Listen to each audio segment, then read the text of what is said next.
was quick. Well, I'm good that way. That's what she said. Yeah, everyone good? I'm good. All right. Yep. Sweet. All right. Does anyone want to step up for recap, or you want me to have at it?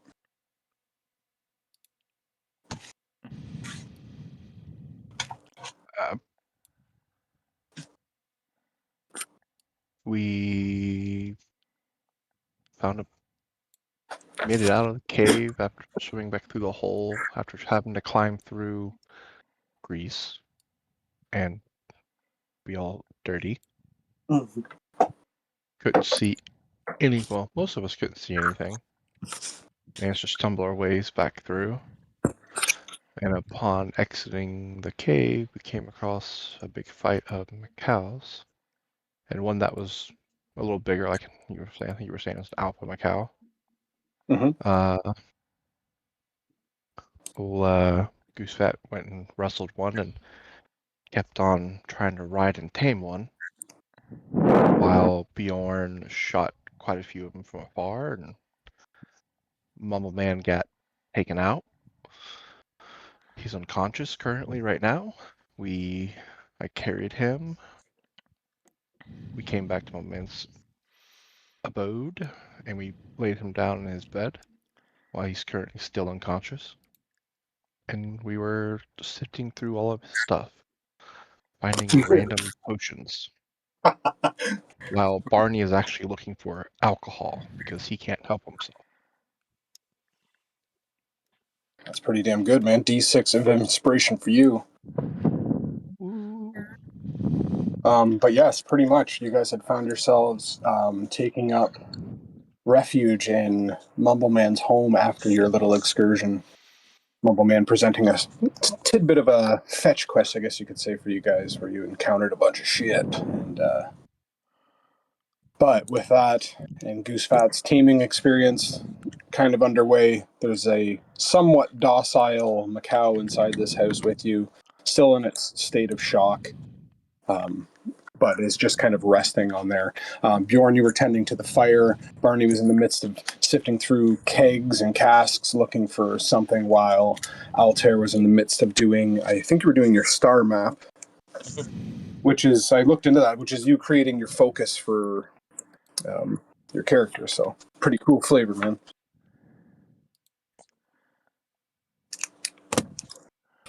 Mumbleman still rests in his dusty old bed, currently still unconscious from the battle that you had. But what would you guys like to do? Sort of have this moment to yourselves still. Bjorn gets the fire going. He wants to kind of relax, lay back on the floor, and kind of try to take a rest. Okay. Very easy for you to start to do, especially with the warmth of the fire. Feels pretty good. I'd say Altair's just resting as well. You all start to hear sort of like this weird sort of noise until you realize that it's sort of starting to spit, and the sound of the rain hitting the roof is starting to become a bit heavier as the day is starting to close, reaching the evening point. Barney, you were in the midst of sifting through kegs and stuff, and you had found a very potent liquid over here in one of these giant vats. What would you like to While I do? was searching, I find one that I find works for me, and I'm gonna take it in by wherever there's like a kitchen, wherever I can find cups. I'm gonna carry it there. Okay. And then try to crack it open and get myself a cup of it. Sure thing. You can see all along like this back part of the wall too has all been barricaded. Like all the rear windows have just been completely boarded over and blocked off.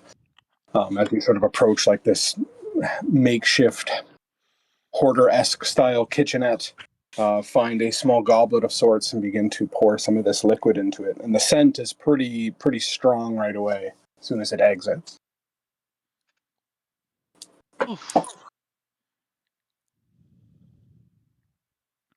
That could raise the dead. can see Goose is across there tending to his, whether it's prey or buddy, you're unsure at this moment. But Bjorn's starting to doze off over by the fire.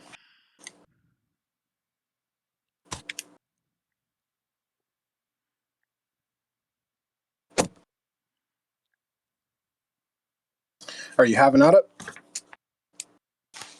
Yeah, sorry, 1 sec. I was just talking. Someone. Yeah, so I'll. All right, and I'll grab 2 cups, and I'll take one for myself, and then I'll scoop another, like just a small, little scoop of one. Mhm. And I'll take a big drink. I'll take a sip of mine. Okay. What does he drink, James? It's just a sturdy alcohol, about 50 proof. Oh, that's pretty strong then. Yep, it's distilled alcohol that's been sitting for a while. Okay. Catches you in the back of the throat, but it's pretty good stuff. All right. I'd get a lower DC con save just because you had drank a bottle previously, and sipping into this, Barney, it is a bit stronger than you initially anticipated. But you sort of wave off the being a seasoned alcoholic. It tastes good, Oh, but doesn't get you completely loaded, so you're good. that's strong stuff. Yeah, And you're I'll not quite sure if it was designed to be consumed or if it was distilled for another purpose, but it does the job. But after the day we just had, I'm gonna have another big sip after the first one doesn't kill me. Yeah. And then I'll take the small glass over and I will pour open Mumble Man's mouth a little bit and pour a little bit in. See if it just to wake him up. Okay. Just a tiny little splash. I was trying to drown him. I think it was he was out for 4 hours, right? Yeah. Nope, 2 hours. 2 hours. Okay. I see. Yeah, some of it pours in. You can see his lips like smack, but he's still quite unconscious. Whether it helps, you're unsure. I really thought that would work. Well, and then I'm gonna go back to the chair where I opened it up and chair by where I opened it up and just have a little sip and maybe grab a snack in my bag. Okay. Just kind of relax. I need to rest after the day. Shoulder with Okay. wounds. Now, unless anyone has anything they'd like to do in particular, obviously we'll backtrack for Jesse when they show up. But you can calculate long rest. But within that hour from now, I'd say Mumbleman begins to stir, and James Mumbleman wakes up at this point. And strangely enough, you're no longer out in the evening sky outside in the forest. You are in your long, unused bed, and you can sort of glance over in the immediate haze of waking up to see Altair and the fiddling with crystals sitting on one of your chairs. You realize that you're at home. Are you doing complete hit points back for a long rest or half? Complete. Okay.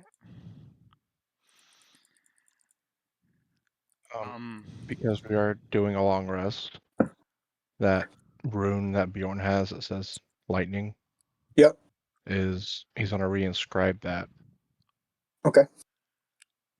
I'm going through timelines of right now. There's going to be something happening with Bjorn shortly here, but there was an hour past of you dozing off, and then, or you were looking to nap, but Mumbleman wakes up and you're sort of sleeping. So we'll get back to you in a sec. Heard.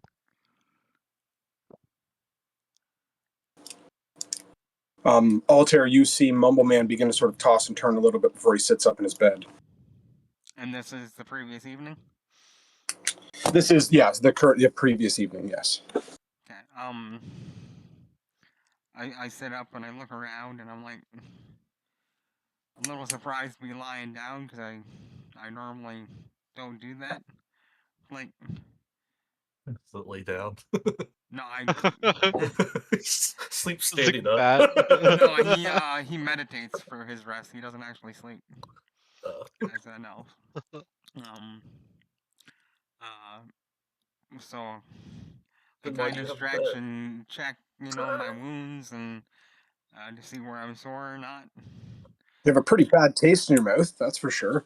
And did you leave that little cup like sitting beside me, or did you take it with you? I'd say I was beside you.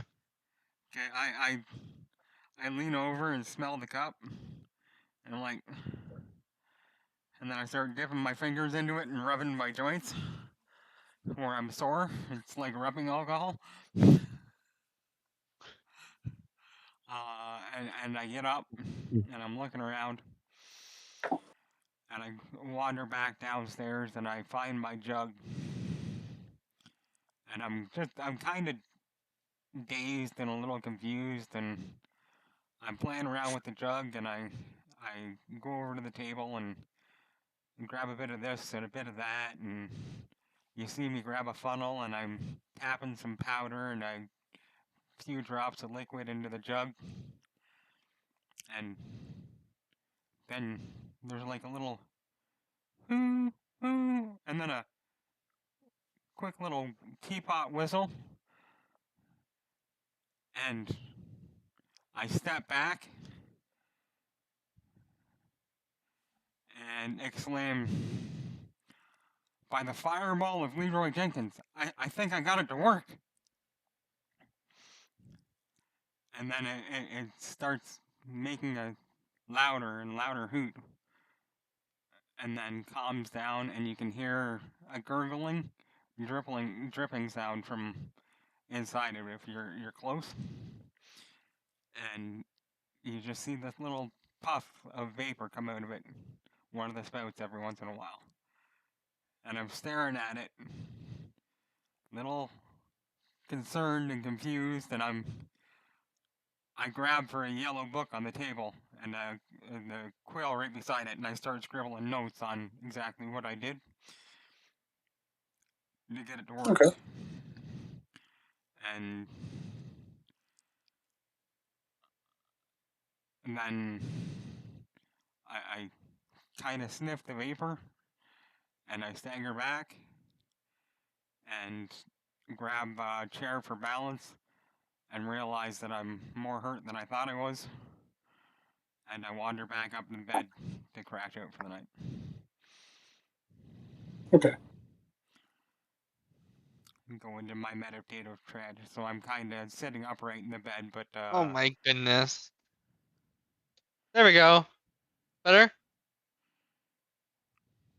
Sorry, unmuted instead of muting. no problem.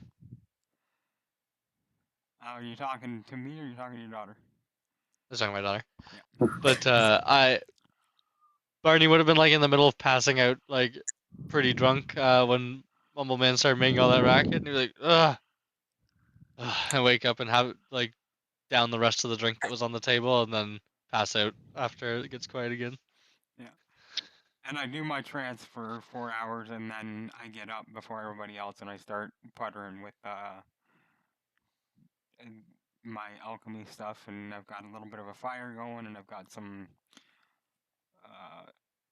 there's some strange smells, and I'm in the middle of grinding up some powders when everybody wakes up. Okay. Alter, what are you doing after you complete your star map? Just continue my rest. Doesn't really look like we're going anywhere. I don't care much about looking through his stuff, so Okay. yeah. As the night progresses, roughly around the time Mumbleman wakes up, which is about an hour or so after you guys got here and sort of settled in, Barney, you had given him the cup, tried to pour some stuff in. Bjorn, you got the fire ready, started to doze off.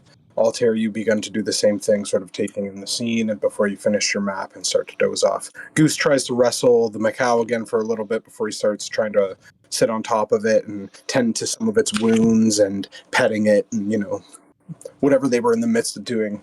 But before you all fall asleep, you notice that it is starting to rain pretty heavily outside. And Altair, you being one of the last ones up along with Mumbleman, you feel and hear some of the thunder that's encroaching just throughout the course of the night as you start to bed down. Bjorn, as you sort of doze off, you're sort of staring at the fire you had stoked and tended to it, got it nice and rip-roaring, nice and warm inside, before you sort of settle down and, start to doze off. And much like you've experienced in the past, where you have these small either visions or these ideals in your dreams where you wake up and you're like, oh, what was that? Was that real or something like that? You start to experience something much similar to things you used to see. But in this case, it seems a lot more vivid, and it's as if you are traveling through a bolt of lightning or some type of whitish blue wormhole, and lightning bolt strikes this rock covered ground, and you can just immediately look out and see all the different colors of blacks and grays around you, and you're kind of realizing that this is a pretty vivid dream for one of the first times. You take in the scenery around you. You're sort of in this dark expanse, crackling lightning all around you, and every which way you look, it seems endless. But the platforms that you stand on are these solid stones, and it seems very familiar to you as you look around. And some of these shells of buildings that are just blown out here look to be like maybe they're from your old hometown or your home village up in the mountains. Hey, that looks like no, it can't be. Why is it like this? And you're sort of confused, and you can see this large expanse before you, and at the opposite end of like this floating expanse of rock and building and collapsed structures, there is this whirling bolt of lightning that just keeps striking the same spot over and over and over again. It's pretty far away from you, and you notice that this is some sort of mountainous-like scaling climb to get to that point where that lightning bolt is striking down. And as you are confused and taking in all of this scenery, this voice sourcelessly just starts to emanate from this area. King, prove yourself to me. Prove that you are indeed my blood. Reach me through your own will and feel the rush of your origin come out. Run, jump, to me. I await your presence. A small trial today to see if my glance is worth turning. And you can see these rocks begin to sort of shift and sway back and forth, almost like the way a snake would move, as if this is moving through this expanse of like a lightning bolt, this live, huge lightning bolt. And the debris is what you are traversing in this moment. Up here, you can see the lightning continuously striking up on that top platform. What would you like to do?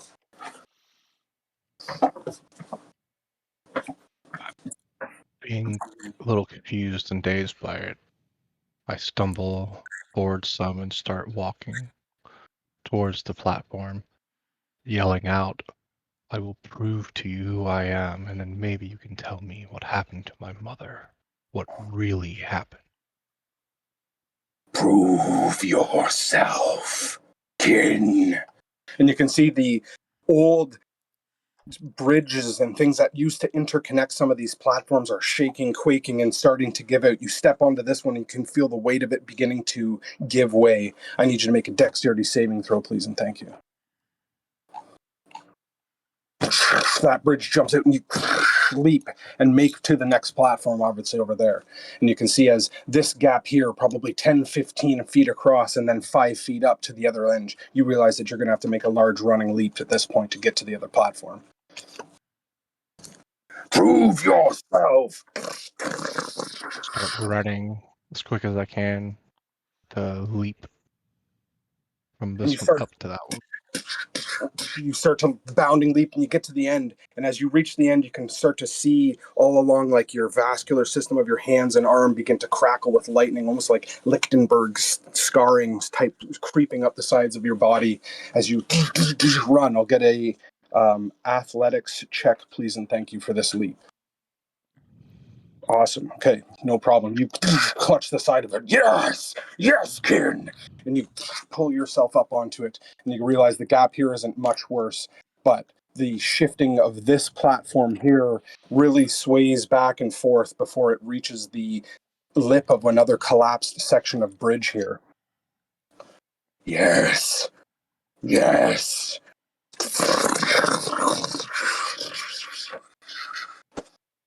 You can feel this begin to tremor and shake as a blast of lightning hits about 10 feet away from you and begins to sever the rock that you're standing on to 2 pieces.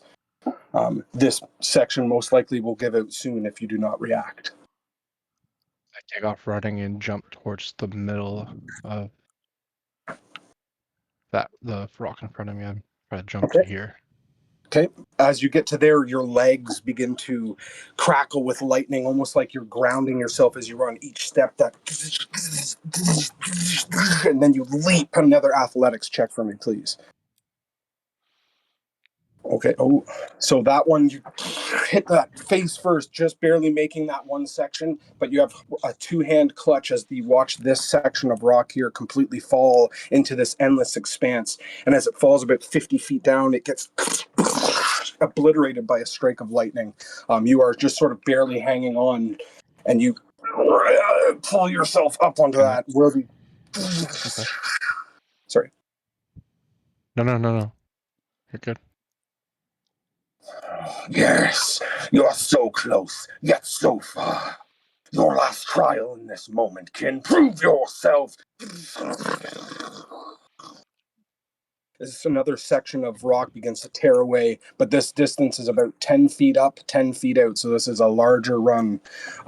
But as you begin to run in this moment, not only your legs and arm, but now your chest is covered in this crackling, lightning-like energy. Your eyes kind of go this misty blue coloration as you feel the lightning crackle across your face, and you take a lightning strike right to the body, and it sends this invigorating pulse through you. Yes, yes, as you begin to run, and then 3 more hit the rocks all beside you as this section begins to crumble away as well. It'll be another athletics check with advantage at this point as you feel this lightning energy surge into your body, but it will be quite the hefty leap to get to this platform. Oh, fucking awesome. Cool, man. You land up there, this bounding leap before all the sections are obliterated by this lightning, and you stand at the edge of this broken bridge. There is this blinding light in the center of this whirling type cloud where the lightning had been continuously striking down and searing the earth where it is. And for a moment, you swear you see this figure standing in that light. Yes, maybe you are my kin. You have proven yourself worthy on this day. And as you start to get closer to or move in amongst that area, the bridge begins to crumble away, and each step you take further behind you just falls off into this darkness. You have proven yourself to be my blood. And that shadows that figure that you had seen before, this thunder god or this visionary that you used to see, stands before you, although still in the back lit by this blinding light. And as you move into that whirling cloud around it, you feel it just start to blow really heavy, and it takes everything you can to start to trudge through it. Yes, reach me. And you can see him go to put out a clasped hand, but still in this shadowy form as it's illuminated so blindingly from behind. Do you reach out to grab? Yes. And as you grab, you feel that sensation of lightning and thunder course through your body, and it's almost you begin to see yourself in this third-person view as it starts to fade away and out. You shaking hands with someone who is probably twice your size as they lean down up over top of you, and you watch this lightning energy surge up through your body, starting to trail up all these different lightning bolt signs through your bodies, and runic type sigils that appear before your eyes shoot up, and you instinctually let out this war cry before you wake up in the middle of the where you had fallen asleep, screaming as everyone else, as Bjorn begins to scream, hears this thunderous, and you immediately shoot up, and you are surging in energy with the lightning bolts, sigils, and scarring starting to fade away. But everyone sees Bjorn in this moment as you're all shot awake by this loud crash of thunder, and his eyes are this blue glow as he sort of is sitting there confused.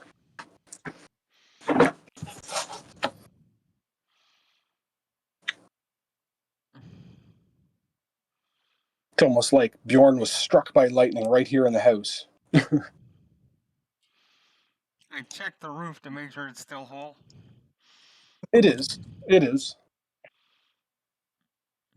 But as you kind of are sitting there, Bjorn, trying to figure out what the fuck just happened in this moment, and you still almost have that sensation of like clasping someone's hand before you're like, wait, no, the fire. What? Wait, this isn't the same. And you realize that you're back inside Mumbleman's shack. And as that does, that happens again outside, and you realize that there's a pretty nasty thunderstorm happening outside. This will be after long rest at this point now, too. Holy clusterfuck of dwarven shenanigans! What was that?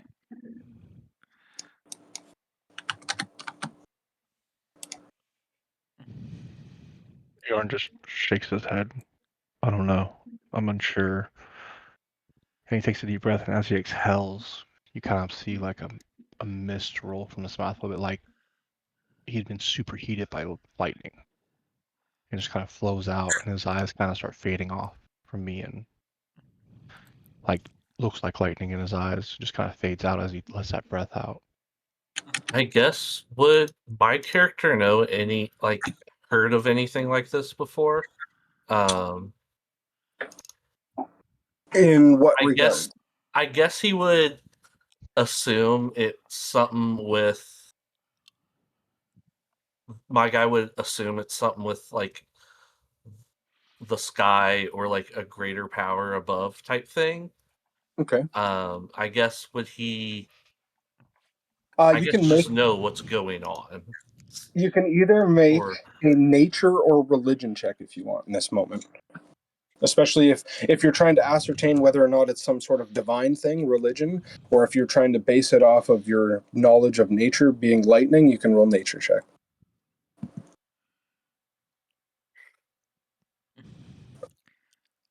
I will do.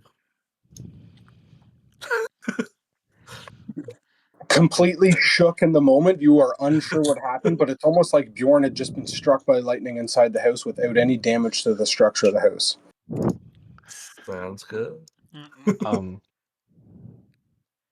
Now, this is just flavor, but I pull that rune out that says lightning on it. Yep. That I use the spell, and when I start tracing it, my finger gets close to it, and the lightning actually starts statically going in between my hand and the rune as it carves, I get out into the rock again. Sick. That's right. right. I just stand there for a second. Yeah, I was going to say the same thing. As soon as you go to scribe that rune, it's almost like double the energy. You just burn with lightning-like energy in that sigil on your rock. And you're like, oh shit. Goose's Macau in the moment had also started to go haywire inside the house and run around a bit. It cornered itself against this back sort of wall here in the midst of that. Mumbleman is right up close to Bjorn, and he's got like a glass rod out and a little bit of furry material and a couple of vials, and he's like trying to trap this lightning that's flickering over his body and stuff, not anywhere near his hands, trying to be unobtrusive and not get his attention, but he's trying to science the shit out of this. Okay. When the whole thing happened, Barney would have like shot awake and like, oh, and pulled his sword out quick, and then realized it was all what was going on, and be like, oh, and tried to go back to bed, but he'll just kind of be like eyes closed, attempting to, but realize it's like, all right, probably not it. You hear another outside, and for a moment, like Mumbleman in the midst of trying to trap some of this energy, Bjorn, you finish scribing your rune into your rock, and you hear this, and as one large branch smash against the roof of the house, lightning striking outside, most likely it hit a tree, and it falls against the whole. What would I say? How can I describe this better? Cone. Here we go. This whole part of the building just begins to collapse inwards as a tree branch falls down through it. It cascades all these barrels and stuff over in this area, spilling out liquid everywhere. And as it does, Those were the alcohol barrels. No, the alcohol. and it fucking ignites in this large, just as you watch it, just for fuck's sakes. Come in, come in. I'm trying to make the fire bigger, but it's not happening. Yeah, I know. I'm moving every fucking token other than the fire. But essentially, the barrels of alcohol ignite, and just the whole side of the cabin on the inside just starts to catch fire.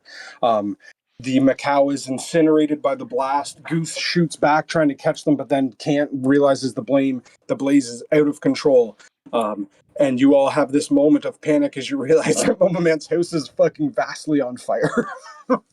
And it is spreading quick as it's starting to ignite some of the alchemical mixtures and everything as it just. A Mumble Man grabs his jug, and that's still got a bit of vapor coming out of it. And then he grabs a couple of vials that he had just finished up off the table and starts incoherently yelling and screaming. And Mumble Man, you realize that all of your alchemical stuff is starting to ignite, and everything is just starting to creep along as the flame is licking through the roof, and now it's just caught up into the thatch. It is pretty quickly turning into a pretty dire situation here. When it first started and Barty yelled no about the alcohol, he and realized that what was happening. He would have tried to start jamming that lid on the other alcohol and tried to take it with him. Okay. Whether or not he spilled a bunch everywhere, but he's gonna start running across, running with this lid somewhat on in You his hear gear. in Mumble Man's ranting something about gunpowder and explosions. I want to grab Mumble Man's chest at the end of his bed and get out. Okay. Yeah. Okay. And you. Sorry, go ahead. I'll say as I'm running towards the door, I just kind of look down at Mama Man and say, "Lightning later, old man," and pick him up by his back shack and take off with him throughout the door. Single file line. Single file line. Yeah. Yeah. Goose hoofs through the We all door. just get stuck in the doorway. Yeah. Goose makes this dash through the door initially and bursts outside. And you find yourselves outside of Mumble Man's abode. The rain isn't entirely heavy, but the storm with it is just awful. And the lightning, you can see the tree that was struck that fell down against the side of the roof as the flames have now just fully engulfed the thatch along the side of the house and up on the roof. And even the rain isn't enough to sort of put it out. As Mumbleman, you watch your abode of the last 40 years or so completely engulfed in flames in this moment.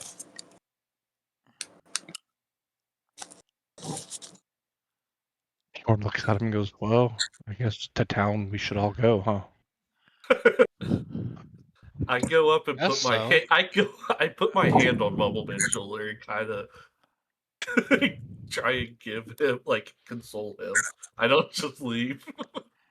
And Mumble Man is just incoherent, all my stuff. Uh, uh, what am I gonna do? I don't want to go to town. This is your fault. No, it's your fault. I show him the chest I grabbed that I don't know what's in it, but at least he can put some of the stuff he grabbed in it to protect it from the rain. If the chest does have a lid or something, but yeah, he searches outside, finds a bit of rope, and ties it up to make it easier to carry. Which you can do. And you can feel the heat pretty strong coming off of it, so you begin to sort of just pull back a bit away from the flame. now I can't remember what what the role was earlier, but like at the very like when we first entered this area, but were any of the things he's growing the things we need on the list? Um, I would say a lot of the stuff out here is going to be just general food that Okay. Mumble Man was preparing. All good. Never mind then. After Mumble Man, like while Mumble Man's packing his stuff, I go up and like put my hand on his shoulder and I go, "Sorry about your house, man. I saved some of this," and I show him the cask. I'm like, "You can have a little if you want."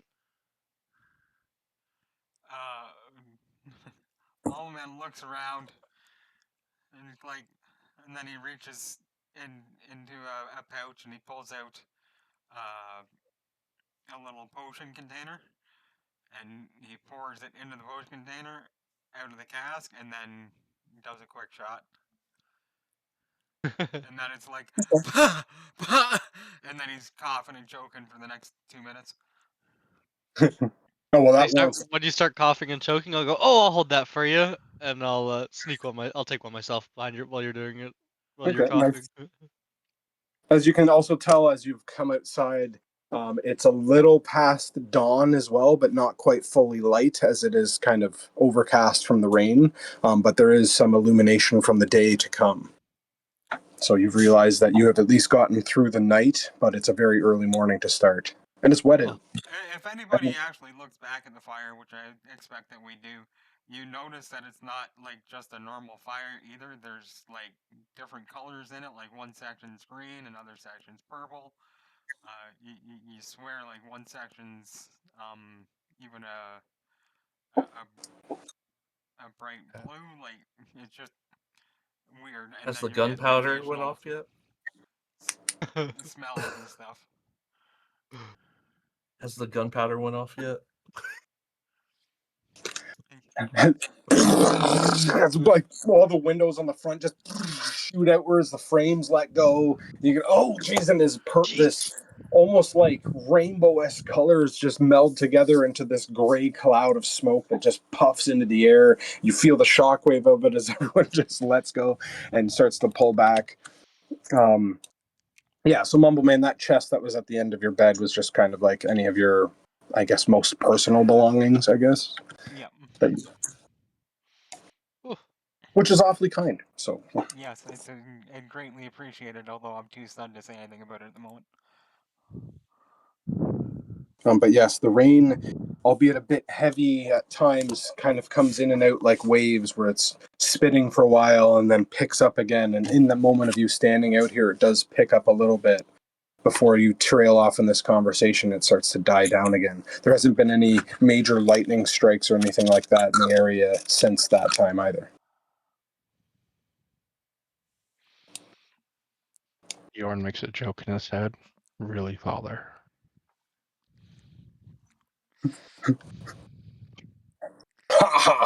No, just Fool! Daddy, chill. yeah. Oh my god. Yeah. Snip What that. the heck? That's the What the next. hell is even That's the that? next. That's the next meme. It's just Bjorn is the little girl standing in front of the burning house picture. Just Yeah. I don't know what happened. Side little grin on. But yes, you are all outside in the forest. The ground is wet beneath your feet, and Goose is sort of, maybe getting clean for one of the first times in a little bit, as well as some, those who have didn't fully get off some of the previous days' dirt and grime is starting to wash off a bit with the rain. Bjorn looks at everyone. Well, we might as well head back towards the town. We try to get somewhat out of this weather. I asked Don't worry, Mile. Mumbleman if he's, I mean, at least for now, get to town, try and get him some money somehow so he can start to rebuild or something. You can't replace privacy in 40 years with money. What? I mean, you can't do it with Let's no try it money. again. It's hard work and isolation. That's the key to happiness. How tall is Mumble Man? About 5'6". Oh, okay. Bjorn kind of squats down, gets kind of like eye to eye to him, and like taps him on his shoulder. Don't worry, you have friends now. Go to town, get some supplies. Maybe we could help you rebuild at some point. Bjorn want to use his big back. We'll carry everything. Well, I can't stay here, not in this rain, and I don't want to look at that. And I wave towards where my house used to be. Oh, and At let's least that go. explosion was pretty. Bjorn just shakes his head. What? If you died, you wouldn't want to go out that beautiful? Probably fleeing from the flame, you can see a cow just like tears through the pathway, just away. Just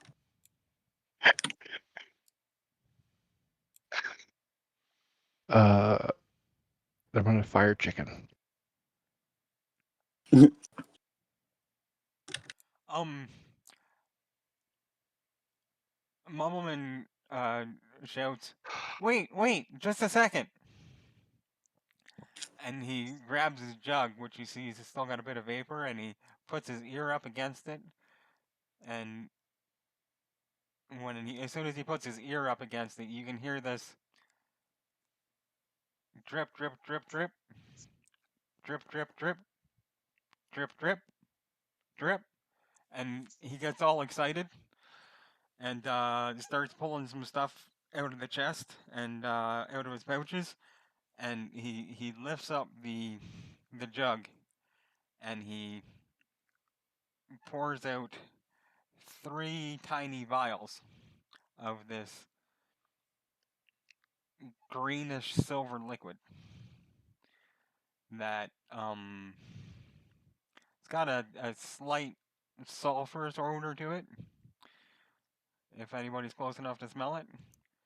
And he immediately tucks 2 away, and then he dabs his finger into the third one, and he rubs it between his fingers, and then from the pouch that he put the snakeskin into, he pulls out some of the snakeskin, and he pours this liquid onto the snakeskin and on the inside of it, and folds the snakeskin in half, and he walks over to Bjorn and says, "The next time you fire your arrow, first rub the tip in this. If it's what I think it Right on the is, tip. it may help, or it may poison your enemy." Thank you. And I grab it and kind of tuck it away in a pouch. Yeah, it's a single bonus action to use, and it's a 1 dose, and basically lasts for a minute. So if you miss with it, it's going to be gone by the end of the fight. But if you hit with it, it's we'll talk about it at that point. Okay. Thank you. And he seems Let's much happier now, and he's almost like hugging this jug, where it used to be, strapped. He was carrying it strapped to his back, sort of thing. He's like, keeps putting his ear up to it and uh, sniffing the vapor almost like glue. well, And he seems to have sure. momentarily forgot about his house. Bjorn takes this moment to get him to start walking this way more. Why he's distracted with that? Come on. is Altair or doing anything in this moment? I'm just carrying this chest that he hasn't said anything about or even acknowledged. 'Cause I don't know what to do with it, and I've already committed on bringing it I outside. tied it up and made it easier for you to carry. Oh, Like I was like, I thought he said he did that. He's sorry. I'm an old Well, man. Come on now, I need the help.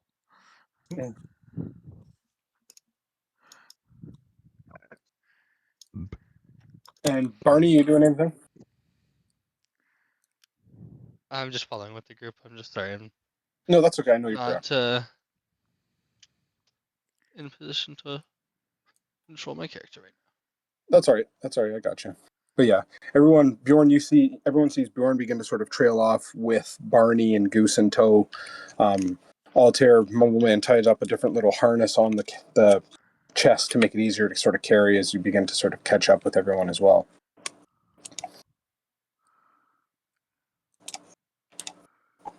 And make your way into the rainy forest. It's the rainforest. Ha ha ha ha. Yeah, it is.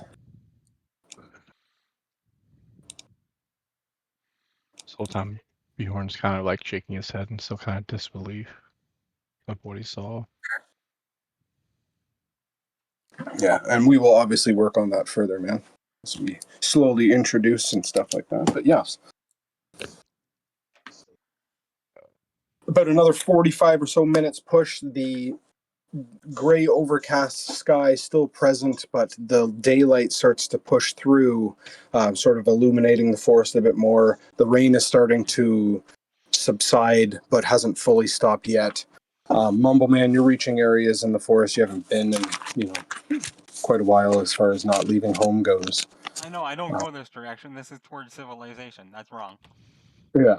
And even since the last time you have been this way, this structure that used to be here is long overgrown and destroyed. So a lot of this to you is fairly new as far as the state of its condition. Okay. I just see a black screen. Yeah, there is your fog of war on here. Oh, okay.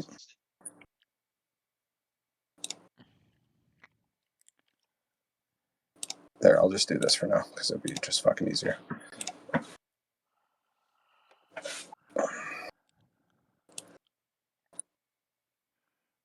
But yes, you trudge along through and pushing. You remember coming through here and sort of fighting some things before.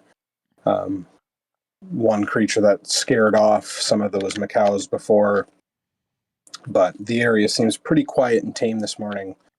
Whether it was the storm that scared off a lot of the local wildlife or just this area hasn't seen much activity since you've last passed through. I now. While look we're at the. walking at this, Yeah, go ahead. Barney will just point out and he goes, "Huh, animals must not be morning people, eh?" Just like as an offhand comment. Well, um, uh, and I start staring off into space again for a second, and then just before I move, I'm like, I wonder when the Spencers moved out. Their place is terrible. And I start moving, and I'm now in a monologue about the Spencers and dispute that we had and how they were horrible neighbors and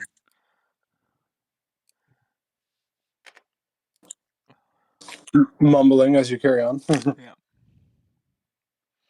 Bjorn just kind of looks at Mama Man and goes, "They couldn't get along with you. I couldn't understand why." They were mean spirited. Do you feel this way towards us? Or No, no. If it wasn't for you, those Macau might have killed me. What happened, anyways? All I remember is one came at me, and then I woke up in my bed. well, it hit you pretty hard and you fell unconscious. And we killed them and I picked you up and carried you back to your home. Well, that was awfully kind of you. So I owe I you mean, some sort of life debt then, eh? mm, that's up to you whether you want to do anything with that or not. Well,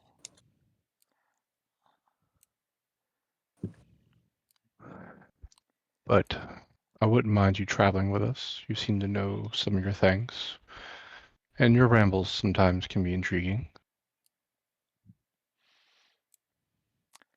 Well, I've never seen anybody who is affected by the lightning energy like you, so I could stick around and study that phenomena. Bjorn kind of smiles because he thinks about it again, the dream. The incident. There has to be a rational explanation. The science behind it should be interesting. Yeah, maybe. And then I start, into a mumble about, E=mc² sort of shit. Bjorn kind of looks at him and says, "Well, there are old folklore handed down in my clan about some our older kin people, the ones who were way before us back in the old days, who were tall as mountains, that were storm giants. It's said that some of us are to be genetically close to them. Well, somewhat close to them, where we're supposed to come from the same bloodline. We've never really thought this was true, but we've all had traits like another clan I heard of lives off far away, and they have more of like an orangish tint to their skin, but they What? seem to be, huh? Not to interrupt, but what is this thing on the map next to the blood pile? So, as you push into this area, a familiar area you had traversed yesterday, this is where you had your first encounter with the Macau. This is also where Bjorn took the time with Goose to bury the fallen that was killed here. But what you notice, instead of the two weapons left behind, that sort of unmarked grave, someone has come, moved all the corpses into a pile, has burnt that pile of corpses, and has actually put like a bit of a marking to the grave where they had fallen. So someone else has come here and sort of taken care of the dead, if you will, Okay. in that time that you had since been here. Okay. Sorry. No, that's okay. Yeah. So this is pretty much like a little headstone or like a grave spite now where those bodies were. And there's char marks all over the ground, but it has since burned out with the rain and storm that had passed through. Bjorn kind of just stops talking when he sees it and walks over, kneels down, and carves a rest into the ground. And as you sort of carve that, you notice that it begins to sort of, each time you tend to carve runes now, it has a bit of a crackle and energy like to it as you do. And as even in the sand, you can see it sort of like pop and cause some of the dirt to move out of the way as you carve or sign your sigil in the dirt. Bjorn's just like in kind of awe about it, still wondering if the tales were true. Or if what he heard in the incident was real. You're like, what the fuck is going on, man? I'm freaking out, man.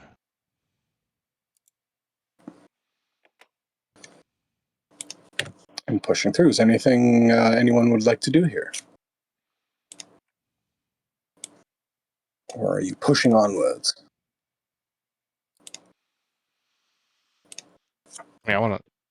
I know it just rained, so trying to track anything. I'd like to see if there's anything been around since it stopped raining, like Okay, sure. prints or something going around. Sure thing. You can make a survival check for me, please and thanks.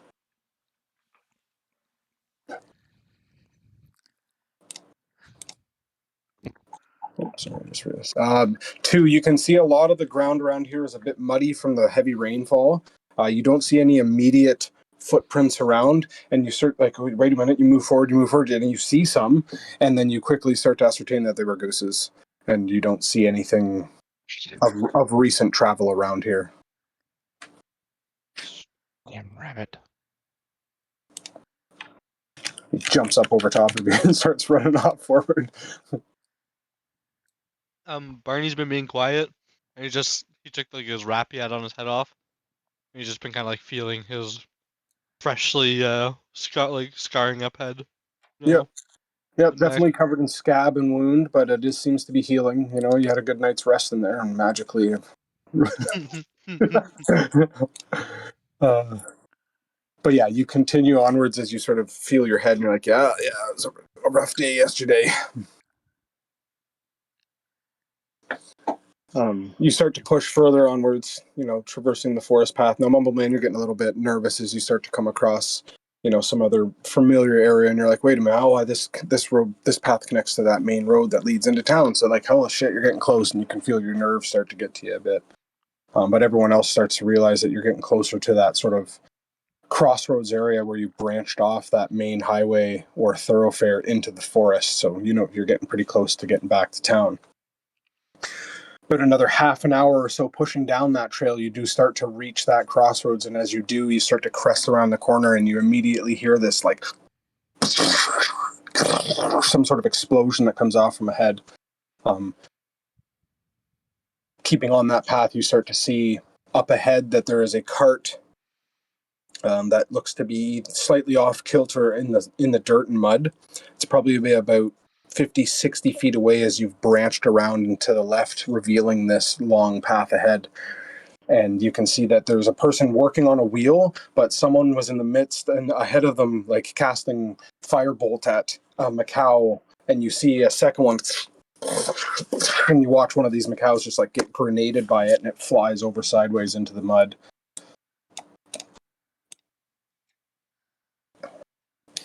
You can see it looks to be a halfling or a gnomish man in the midst of trying to change a wagon wheel.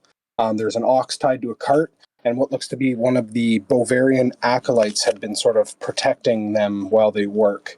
You can see this sort of woman with a staff and this large brimmed hat sort of steps out, and you can see she got her hand sort of extended where she had just let that firebolt come from. Like, you can hear him like mumbling, carrying on to himself over here as you sort of all emerge from the forest here. Bjorn yells out, "Need a hand."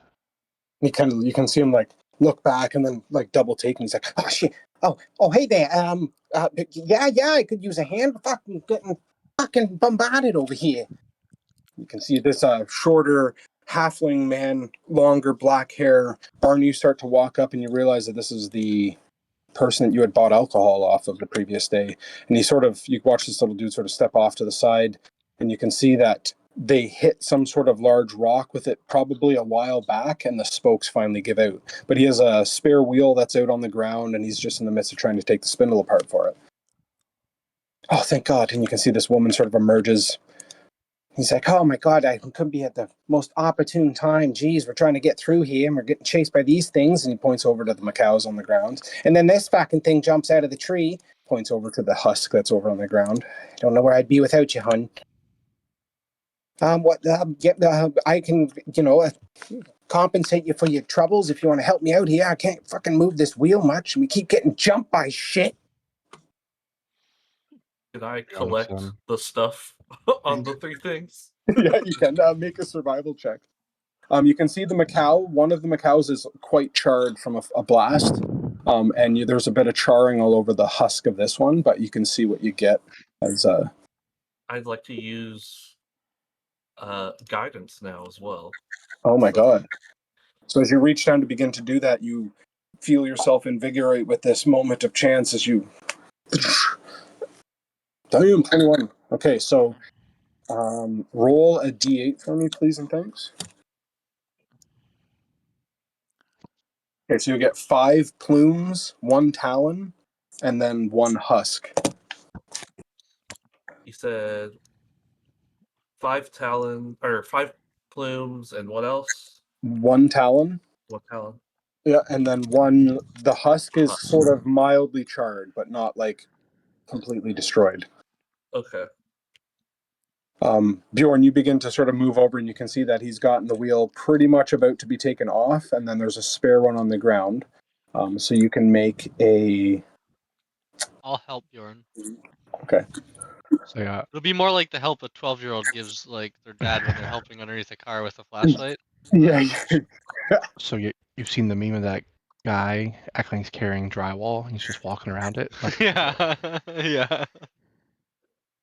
He doesn't know like you'll have to tell him like everything to do. He's like, you know what I mean? Like someone who's just genuinely never even like thought about how something comes apart like that. He's like, oh, all right. So you can give me a general dexterity check for me, or give me give me a dex check, just because this is like a work with your hands type of thing here. Okay, so that's not bad. You start working away on it. It takes a little bit. You get this large pin out, which pulls the wheel off, and then you're in the midst of now repairing the cart. And you can see the little halfling dude sort of stands over. The acolyte sort of moves up and watches Altair skin some of the corpses. But this guy looks towards you, Barney, and he's like, "Wait a minute, I recognize you. You were in the bar yesterday." Yeah. I mean, how's Yeah, it going? Glad to hear it's okay. yeah, no, I kind of was thinking about going south, and then I changed my mind, and then some shit went down, and I'm going back home. The storm is too crazy. I'm turning back. I point at the husks and the dead bodies, and I go, "Oh, you're lucky you have a very strong wife." Strong and beautiful guard that I paid handsomely from town. You're right. Oh, I thought you said honey. Well, yeah, of course she is. I mean, she's a beautiful woman and all, right? I mean, look at her. She's Okay. so powerful, and I just I would never be so forward with a woman. I don't know like that. and you can see her. She just like kind of shakes her head and looks down a bit and turns away towards Altair. And carrying on, Bjorn, you swap the wheel out, and you're in the midst of just completing the rest of the fastening and all that stuff. mind if I throw some flavor in it? That's why I did that string thing. Okay. I just kind of like put my shoulder underneath the wagon and lift up, picking up the rear just a little bit to pull the pin out. Yep. And then I reach over and grab the other wheel and start putting it back together while just holding the back of this wagon up with my shoulder.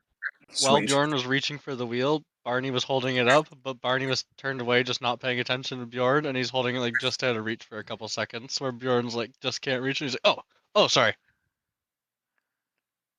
There you go. And I'll stand there and watch you again. Mumble Man is looking through this bush or tree back here, and he's kind of got a branch in each hand, and his eyes are staring out. Meanwhile, you can see his entire lower half. I was going to get to you to see if you were hiding on purpose, but yes. Bjorn, you fix up the wheel, set the cart back down. The ox stirs a little bit, but not too much. And you can see the guy who looks around. He's like, "Oh my god, thank you so much, guys. I'm Widgie, by the way." And he starts to like put out his hand. Like, tiny little dude, by the way. He's only probably 3 feet tall or so. I'm 8 foot. Widgie, yeah, nice to meet you. Nice to meet you. Thank you so much. Now, see, I run a little bar in town, so I can't really say I can offer recompense for right now. But if you want to stop by the old abode later on, I can definitely put a round on me, if you know what I'm saying. If you are heading to town, that is. I don't know where you guys are headed. Yeah, we're heading on our way back right now. All of Oh, us, and I start looking around, and I look, and I kind of tilt my head sideways, looking towards Momo Man, and I yell out, "I can see your legs." Mumble Man actually goes deeper into the tree. Just sidesteps like twice. There's no change. You can still see his legs, but Bjorn kind of walks down there and just kind of reaches in and grabs them and picks them up. Come on. It's he okay. doesn't need. Don't like people. It's okay. It's okay. It's okay. It's okay. Kind of just like carrying them. it's like a dog. Like, it's Making okay. me do It's it. okay. I nod my head towards the two, and pleased to make your acquaintance. I'm Widgie. Nice to meet you.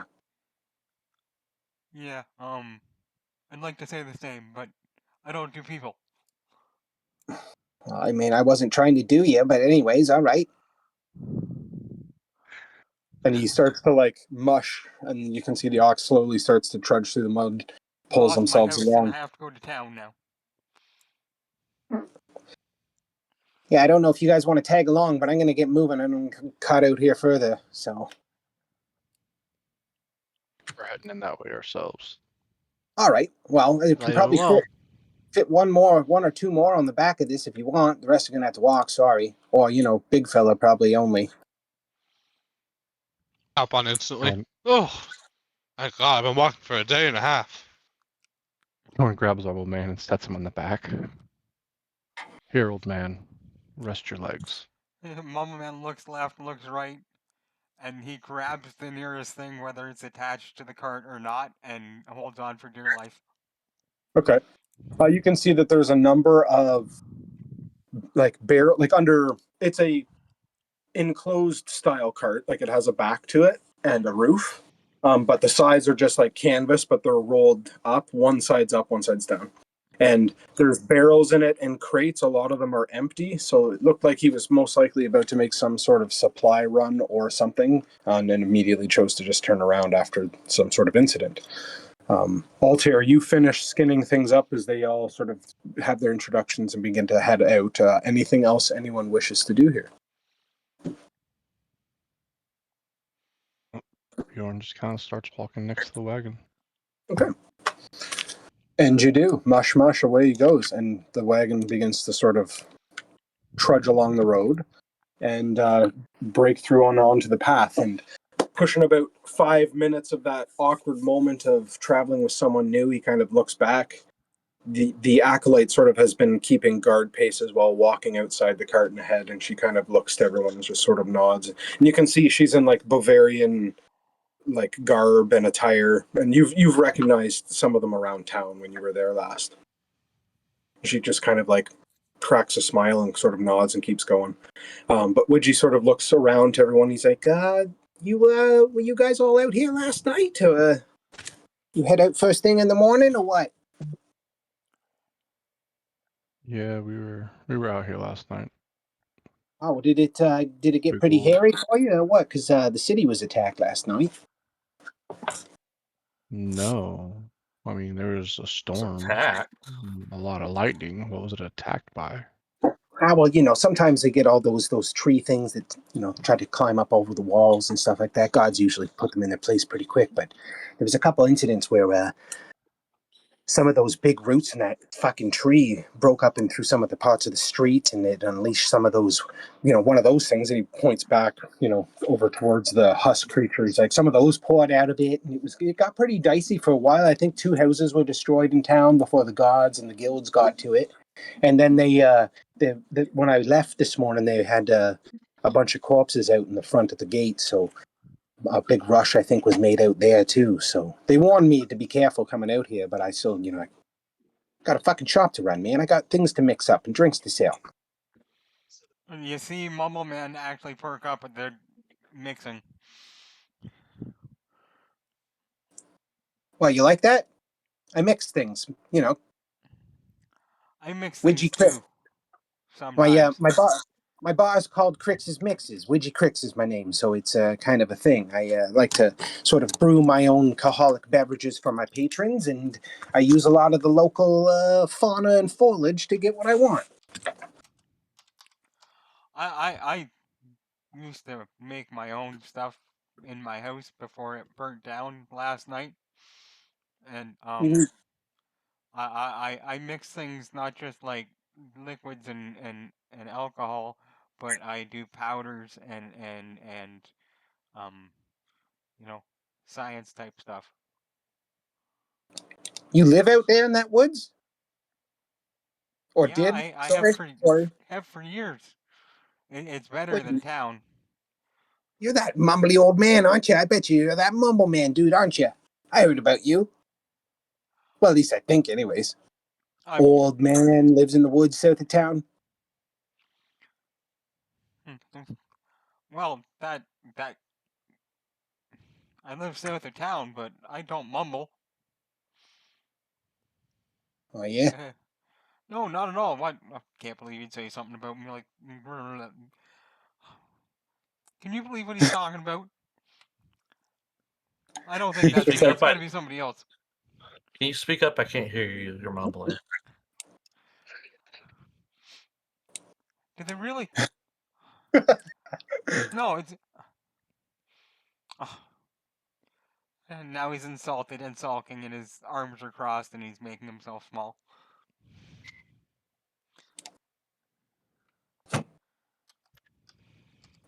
You know, I heard a lot about you in town. A lot of people sought after you, but I just hear things like that, rumors and hearsay from people who wander around in and out of the bar and such. Anyways, I won't bug you about it or anything. I don't really care what you do, man. It's a free world. You got that right, and that's the right attitude to have. Most town folk aren't as enlightened as you are. Well, thank you, sir. It means a lot coming from a veteran like yourself. And you can see now you start to branch out of the forest and onto the more sandy, dirt-like trails where you are reaching the outskirts of Beauvair. You know that if you turn up in through here, you see the sort of forward post towards where front gate would be, and it looks like a little bit in shambles. And either the guards have been replaced or whatever, but you can see a small outpost just outside of town here. Ah, looks like we're getting close. Perfect, perfect. Well, I'm at least glad the rain fucked off. Kind of makes me second guess, but after the cart went down, I thought, why bother? It doesn't seem like it's a good opportunity. Well, sometimes you just gotta take life's indications on what you should do, and it's not the time to do that right now. It's, the world works in mysterious ways, but it's all interconnected, and you can trace it,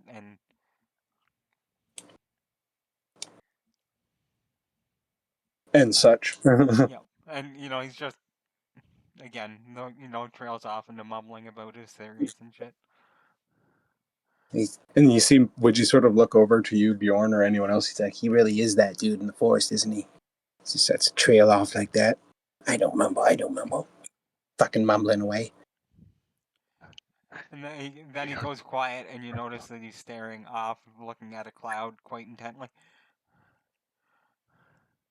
Everyone just laughs. You get used to it. Ah, it's character, right?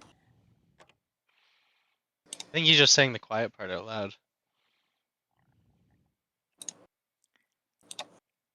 And you continue branching forward. Where have I gone?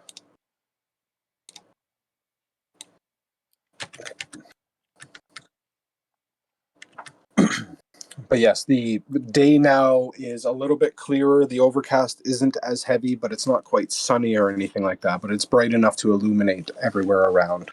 Definitely as morning now, bellies start to grumble, indicating, the lack of sustenance and things like that in your life as you begin to press onwards. Anything you'd like to do, anyone else, as you're trudging along the road? Or are we making our way right to town? Bjorn wants to pull out a piece of that jerky he got in town and eat it. Okay. Mumble Man starts going through his pockets and stuff and realizes he has no food on him. Bjorn grabs another piece and tosses it to him. Oh, thank you. Of course. What is that? Smells not bad. It's dried meat. It smells all right. Must have flavored it all right. You can see him waves over to some of the guards that are in here, and there's one up in a post who kind of like puts up a spear up into the air and sort of waves back. I think I'll probably do good from here, Hanya. I don't know if you want to stay here or not, or if you're heading right into town. I know this is where you were before. Yes, indeed. This will be fine. Thank you. Thank you, Witchy. Services are always available. Thanks, love.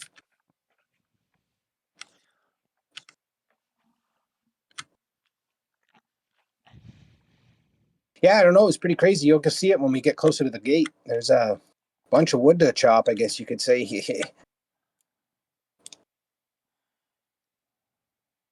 You're just kind of walking now, like,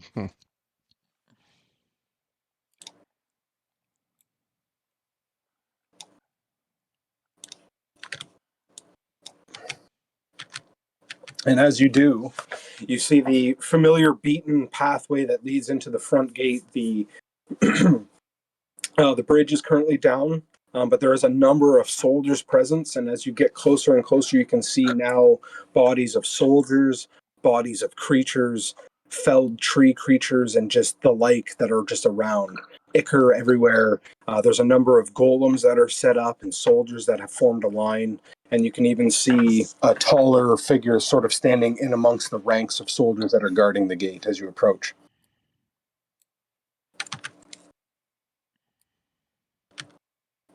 so much death. So many people died. Yeah, some pretty weird looking ones out there, too. Hopefully they bury their bodies with the Hey, soldiers. You can see he jumps off. Yeah, hits the ground. It's almost like this massive leap down from the cart for him. He walks up, and the golems are stout in their way, and the guards sort of approach, and they're like, "Oh, but I was pretty short. You coming back already?" Yeah, it's pretty shitty out, and the cart broke, and I'm just coming back. I changed my mind. All right, all right. Clear path, clear path. Any word Well, from the we're road? no, I didn't really see anything. Well, there's a few things, I guess, but I didn't have to take care of it.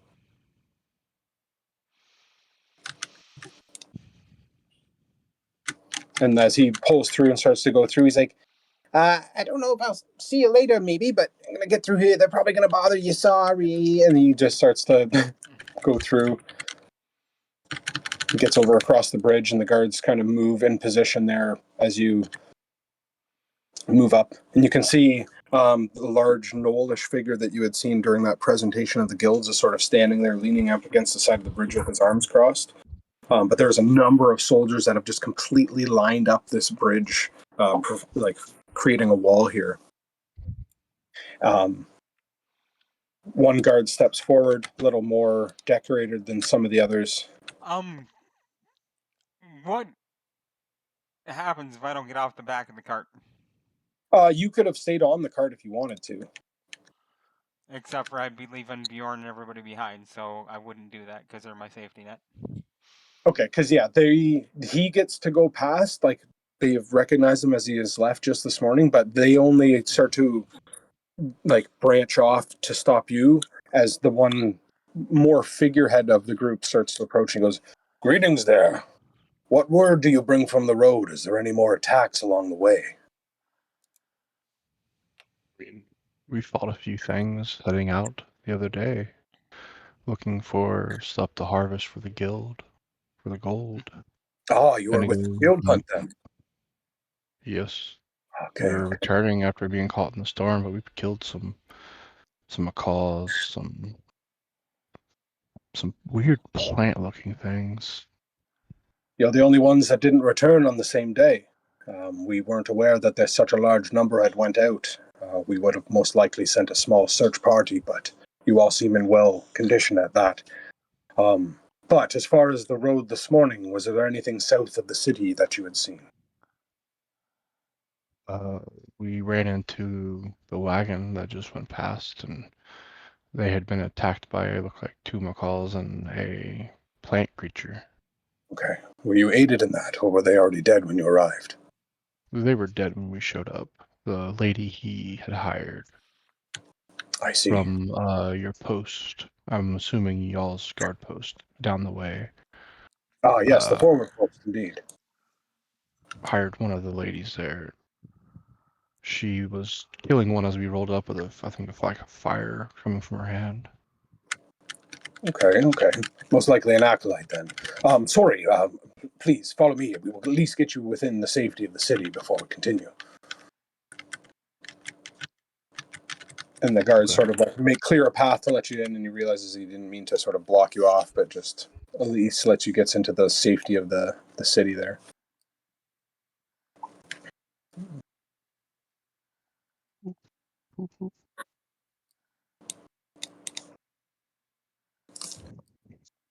Yeah, sorry to keep you. Yes, we usually like to inquire for any travelers that have any sort of information from the road. That way we can use that to our advantage if necessary. Or, if you've seen any hordes encroaching or anything. But if you did not, that's great news, because as you can see, the fight was brought to us last night. It was quite dire here at some point, but... There's some weird-looking corpses out there I have yet to see. Indeed, there were some malformed creatures that emerged through the roots last night in the night, as I'm sure you're aware that the darkness does different things to the tree, so... But anyways, I won't keep you on your way. Welcome back to the city. Glad to see everyone is safe. If you have any more questions, please don't hesitate to ask while I'm present. If not, I will get back to my duties. Yeah, What do those giant spiky dogs do? Spiky dogs? Yeah, the giant spiky dogs outside. Oh, the wings with the large eye in the center of their In face. case we run into one. They're quite quick. They're pretty strong. They emerge from the shadow of the roots at night. That's at least what I have seen thus far. They were taken care of pretty quickly by some of our arbalists and the golems. But they did manage to fell probably a half dozen soldiers in the process. Thank you. I'd like to ask him whereabouts is I think it was like the guildmaster, head of the hunt. You're looking for the branch exchange, or are you looking for guild halls? Kind of talked to us out in the middle of the open, so I wasn't too sure there, but it was who gave Okay. out the order for the hunt. I see. So you were dealing. Fire. Okay. When you were receiving the speech yesterday, that was outside of Arath's Horizons base, if you will, one of the more prestigious guilds. But if you're looking to do your exchange, you must go to the Balestiers branch exchange, which is in the center part of town. And he points off, and you can see where Widgie's cart is still making its way down. He points towards that. He's like, follow that straight. And when you get to the bridge before the harbor, turn left. And it should lead you right to the exchange rate. Thank you. Of course. I am sorry for the men you lost during your attack. Thank you. That means a lot. But it is part of it. Bjorn starts just walking off after you said thank you. Okay. I'd say if we can take our little break now, please and thanks. I have to go to the bathroom really bad. All right. Sounds Not good. to reveal too much, but yeah, I gotta go. Just stop. Okay. And Josh, you're present but busy. Yup. Okay, sounds good. Let us carry on. Actually, Emma, come here. Just grab a drink. Also, Jesse, in that time frame, there was a small conversation with some of the guards and one of the captains here, as Beauvair was also attacked in the night by a lot of the tree creatures and things like that. Gotcha. The guard captain also had given you directions to the branch exchange for the guild as well. So that's, I believe, what everyone was in the midst of doing. But the city is yours, as you're all now within the walls and confines of the city. Bjorn is pressing onwards. Mumbleman, you are in Beauvair. Take that as you will. That is why I'm hiding in Bjorn's shadow. Okay. And why he's gone quiet as well. But yes, after the guard captain's attention's taken back towards the front, he sort of left you here on the inside of town. So whatever you guys wish to do now, the city is yours. I'm head to the exchange. Okay.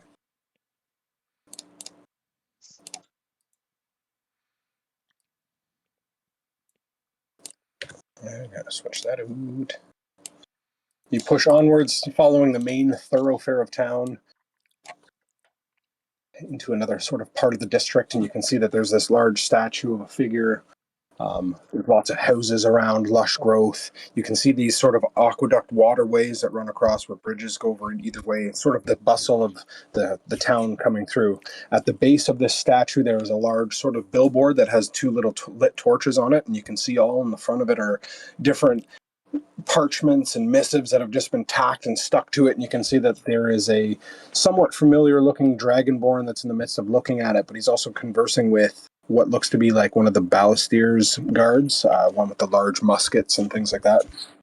You can see him sort of looking. He's like, I didn't know. And you can catch bare conversations as you start to approach, and as you all start to approach, they kind of stop and turn and look to you, and they nod. The guard nods towards you, like, oh, hello. You can see the dragonborn is in the midst of looking over while half talking to this guard at this board, and he's kind of looking back at you guys. All start to move up. Oh, hey there, how's it going? Bjorn nods at him, says hi. All right. I just updated the board. The guild put out a bunch of new missives for the day after yesterday's hunt was fairly successful. So have at it if you will, if you're local adventurers, and if not, leave some of the rest for everyone. Cheers. We've actually come to turn in stuff from the hunt. We had to bunker down from the storm. Oh, okay, yes. I know a lot of them did tend to get back within the walls yesterday. I wasn't aware that, again, a lot did not make it in. That's unfortunate. But you all seem to be in one piece, which is good. Yeah. I recognize you. You guys were part of that group meeting yesterday. How fared your hunt? Well, if you can somewhat make the little man behind me, we brought Mumble Man to town. Really? And you can even see really? You have the Mumble Man with you? That's Mumble Don't Man incredible. look starts looking into around for Mumble Man. I'm. And you can see him. He kind of like nods and looks and like kind of like starts to skulk away and then just like turns and just starts to walk into town. Well, that's quite the feat to have, isn't it? Mumble Man, you're quite the sought after individual. We didn't get a chance to make it into that end of the forest, so I guess there goes to the prize, you lot. Which people just I'm leave me alone. I'm Kren, by the way. I'm a aspiring adventurer. We unfortunately lost a few of our crew yesterday when we were out in the field. Are those the one we happened to bury? That was you then. We had found the graves of fallen, and we dug slightly to confirm who they were, and did unfortunately recognize who they were. Yes, A friend of on ours. the grave. I guess we made the dire mistake of splitting the party in the moment, and they weren't as strong as they led on to believe. But I appreciate you giving them a proper burial. It's not a Anyways, problem. good luck on the hunt. I'm taking a day or two break before I consider going back out. Catch you Is it around. straight down this way, the exchange? Yes, you can follow that exchange. As the guard had mentioned, it's just before the harbor, one last bridge before the harbor. So Okay. Bjorn just kind of waves by. okay, Starts walking that way. okay. Anyone doing anything else? Is there any jobs that looks particularly attractive? There is a fucking plethora of different parchments, missives, and requests on this board if you want to take a moment to sort of study through it, which you could have been doing while they were having that conversation. Yeah, absolutely. Need all Okay. the money. There is 4 that you see immediately that have like bigger writing on them. Those ones sort of catch your eyes. You can even start to see where some have been double tacked over others, and it's like, oh, there's one of those guild flyers from the other day. They didn't bother to rip that one down. But you can see there's one of this one here where you sort of pop this one up. It looks like someone's missing. This one here looks like someone wants some goblins taken care of. Then there's another one where it shows a bit more of a neater handwriting, but someone is looking to have someone killed. And another one that shows someone looking to make a run to Kresh to check on family. And these can all be found in the handouts? Yes, I'll make it all accessible if a Goose chooses to share them with you.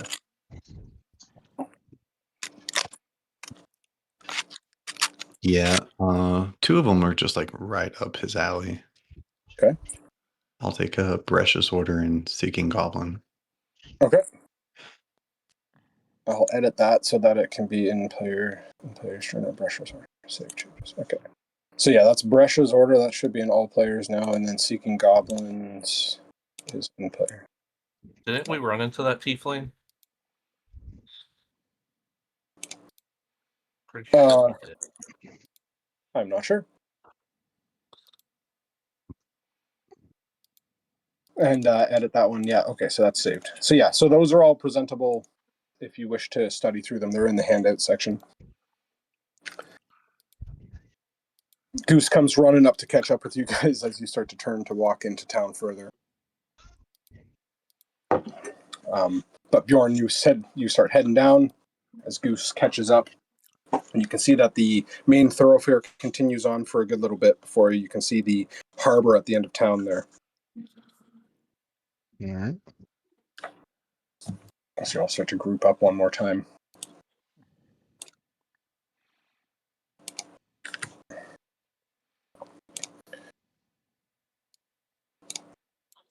I realize that I changed your token. I have to do that. But yeah, so yes, you push forward and you can see as you get to this point where it looks to be like a harbor front, either a storage building or something, but there is one large galleon that is in the dock at the moment. You can see there's a number of carts that are either supplying this large ship or something like that, but there's a number of people who are gathered on bridges and sort of over by this overgrown dock as they're watching this large ship here that's like full with crates and boxes and stuff on either side, and you can see there's a number of crew hanging off different points of it. But you can see there's a few people talking over here while the bustle of the town still goes on around you. Right now, I'm just heading straight to the exchange. Okay.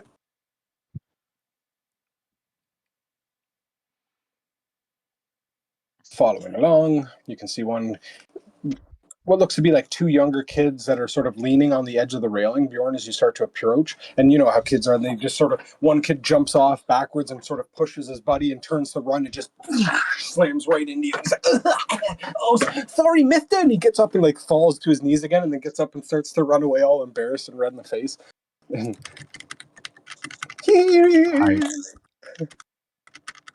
I like instinctively kind of reach down and grab the one that bumped into me and check my waist to make sure none of my stuff's missing. What you do, and he kind of like stops. You have him in his arm. He's like, "Ow, ow! What are you doing? I'm sorry. I didn't mean to run into you. I'm sorry." And be too careful. Some people have sticky fingers. I let them Yeah. You're rude. You're mean. Oh, I'm sorry. You just like, and then because I told you, I fucking told you. Like, and they just start running away. Kids being kids. It's like, and one guy kind of looks over at them and he's like, "I don't blame you. You never be too careful with these bastard kids running around stealing shit." I just kind of looks at him and looks away. Pays no attention to what he said. Yeah, just carry on as if nothing's carrying on there, and just the banter of the civilization. Yep.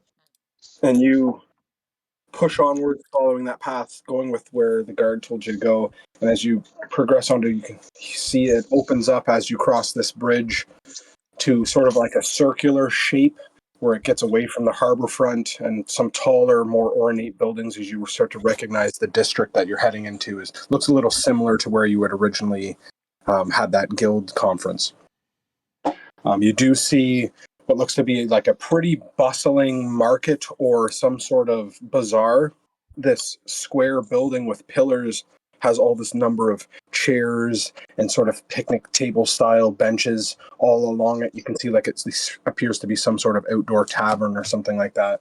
Has different banners and flags over it. But past that, you can see this ornate, almost like, I don't want to say Colosseum like entrance, but like a large antechamber that's built. And you can see posted up on it are a number of the baluster guards that sort of patrol back and forth, even at the distance that you are.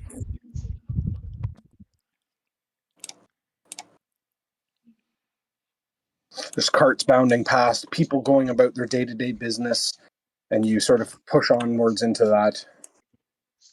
And you realize that you're coming up on what looks to be like a more ornate style building, and you can see there's different post boards out here as well, like the bounty style that you'd seen earlier, full of missives as well. People sitting at chairs, eating fruits and conversing and laughing with each other while guards patrol back and forth. But you can see that it kind of goes down gradually down a flight of stairs into this sort of central area where there's a man sitting sort of at this, I don't want to say market stall, but like a more ornate stall front. While up on the top here, you can see like balusters on one of the banisters. Fucking fuck's sakes. Banners that hang down over top of it. It's not a stairwell, it's a banner. But yes. I start walking down to go talk to him. Yep, the guard sort of nods to you as you walk in. And you can see as you walk through that sort of entranceway, it does open up into what looks to be like a large storage area or market-like area. And you see this dark-haired elven man standing there in this sort of burgundy robe, staring over like a pad of paper that he's using mage hand to sort of let float in front of him as he sort of scans through it. And as you all approach, he sort of looks up and he's like, hello. What can I do for you all today? Coming to turn some stuff from the hut yesterday. We had to bunker down from the storm and couldn't make it back in town. Absolutely. Thank you. And 1 second, please. Oh, sir! You can hear him sort of yell out. I'm actually just more in charge of finance for the moment. Osa is usually the one who handles all the quartermastery, but I can at least get the process started. What do you have to present to the guild today? I have 2 feathers, a talon, and 2 great talons. Well done. Okay. 1 second, please. Osa! Give me a fucking second! Anyways, okay, that's you all presented. All right. You all traveling as a group? Are you separate or? As a group. Yeah, we're all together. We also brought Momo Man back with us. You can see like the. Okay, well, let me see this. Did he also brew that potion? 7. Okay, so he breaks concentration as Mage Hand falls and his pad of paper falls to the ground as he bends over to pick it up. He's like, you brought Mumble Man with you. Indeed, I must away. Sorry, that's all I have ever been told that you are called. I've never actually met you in person or had the opportunity to correct that, so my apologies, sir. That's because I didn't want to be bothered. Jesus. Okay, Elvia, what? Oh, okay, jeez, okay. Sorry. Hey, sorry, my bad. You can see the somewhat familiar half-elven woman emerges that was part of the introduction at the guild hall the day before. They brought Mumbleman. Oh my god, really? Oh my god. Sweet.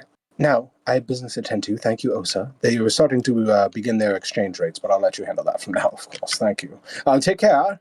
And you see him sort of stop and look back towards Mumbleman and the rest of you, and he sort of studies you for a bit before he saunters off inside this building here. Sorry, I was a bit preoccupied. Shit to do. There's always fucking shit to do here. You see Mumbleman reach into his shirt and rub his armpit and pull out something and then pull that out and like sprinkle it on the ground. The fuck are you doing? Stupid fleas. What is that? Was that slight, or are you just doing that openly? I'm just doing it openly. Okay. All right. Well, come. I don't know what you're doing there, man, but you guys got stocks to exchange here. I got rates and things like this. Just let me pull that. And she starts to flip through a bunch of different parchments and messages and stuff like that. K. Yeah. All right. So, I don't know. Elvio's fucking lazy. What did you present?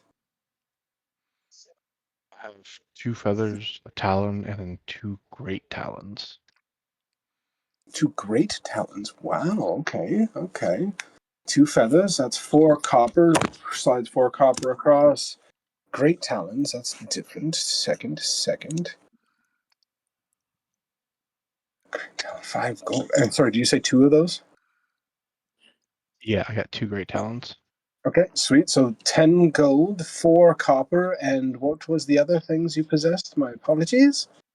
I had 2 feathers, 1 talon, and 2 great talons. Right, okay, 1 talon, 2 silver. So 10 gold, 2 silver, 4 copper. Here you are. And she takes things, moves over to one spot, bumps into some stacked boxes that sort of knock it. She stops it and starts to place things into a crate that she pulls out and starts to stack them neatly. Okay, that's you. Awesome job. Whereabouts did you hunt these? To the south? Yeah, we went to the south. Okay. And you see her And scribble down. we also brought Mumble Man back with us. Oh, that's. I'm only I here don't know. because my house burnt down. Yes, the unfortunate accident with this house. Lightning struck it and lit it afire. Oh my God, I'm And so sorry. these guys aren't as bad as the guys you normally send to bother me. Well, I personally don't really want to be part of that part. I'm just handling the quartermastery stuff. That's more of the heads that really want that stuff. I think it's because you can make something pretty valuable that I think they're pretty sought after. So I will be passing that message along to you because I know there's a reward out for that. So I'll get to that in a second. But yes, here is your earnings. And she starts to write down where you had got these, where you had hunted. Okay, next, please. Barney, do you want to go first, or I'll go? Here, I can go quick. I can go quickly. Oh, you Sorry. got okay. Yeah. I completely forgot until I started speaking. Um. Yeah. Barney will step up, and he's kind of like pulling his bag. You're so silly. 1 second, okay? Um. And I will like take this bag, and I'll kind of like flop all the things I got out, and I was like, well, I didn't get much macaw stuff. I was a little bitty bleeding, and I'll gesture to the side of my face. But I'll pull out 4 root bulbs, 4 stalks, 6 purple leaves, and 6 large blue leaves. Is there anything else? I think that's it. Mumbleman, you watch Barney pull out 6 large blue leaves, and you recognize those as Sasone. I don't And really know then what these are. you said purple leaves, the big ones. Uh, yeah, 6 purple leaves and 6 large blue leaves. Yeah. I lean forward and whisper into Barney's ear that I could use the Sisonian leaves. What's that? Those ones. I just take all 4 off the table. There you go. I take all 6 off the table. I'm like, Yeah. never mind. I don't have these. Okay, sure. Anything else? I had You know, stuff. I dump my bag. I'm like, nope. Okay, so for you Step it'd back. be 7 gold, 8 silver. Here you are. And slides that across. Nice. Um, And I this was had obtained with the same group. Sorry to cut you off, sir. oh good. I have 16 Macau feathers. Oh my gosh. Okay. 6 Macau talons. Um, 2 barklet husks, but one is mildly charred. Okay, can I see? Let me see this. And she starts to look it over.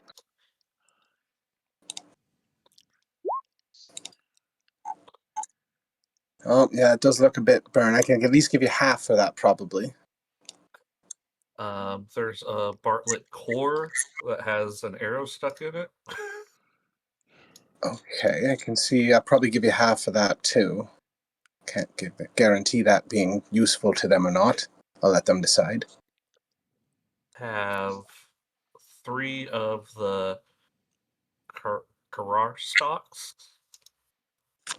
Carrare.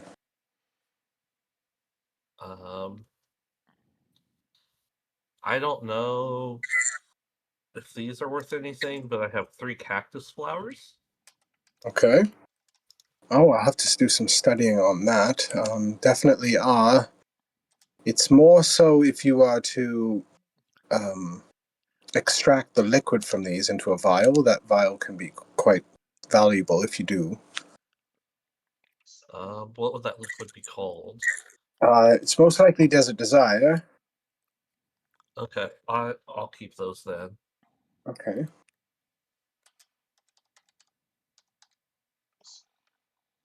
So, let's go And through this. then I have more. I have 3 bulbs. Don't know what they're of. Okay, they look like they're Terranov root. Sure. 3 gold. I have 3 roots that are separate than the bulbs. Okay, yes. Oh, yeah, I think that's Netherite, yes. And 5 leaves. Did I mention a color or no? No. Yeah, go purple with I those then. If I had to guess, it was from a purple plant. Yeah. So What color were the leaves? The sesame leaves? Blue. Yeah. Do I know what the purple leaves are? The purple leaves are. I just fucking had it.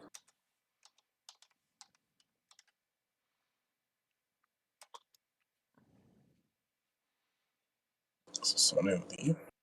No, that's the same thing.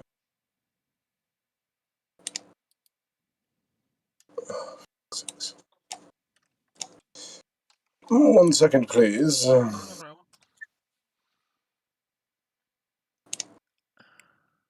Probably go with Urwerg. Yeah, that's the one. Yeah. 5 silver, 3 of those. Okay, so yours seems to be like quite the bound here, sir. So we'll go through yours again really quickly here. So what I have here is 16 Macau feathers. You have 6 talons. And then you had 3 Terranav roots. And then you have more roots, 3 more roots of Netherite. And then you had a number of Irwag roots. Does that sound correct, or am I missing some? I think that's correct. And then I had those. Yeah, did you say the husk and the Oh, 2 yeah, sorry, husks the before? husks. Sorry. Yes, those are 1 gold per and then 1 for half, so 5 silver for that one. So how many of the husks did you have? 2 husks. One of them was half price, and then 1 core that was half. Right, okay. Sorry, this is taking so long, I didn't know. You're welcome. And the core.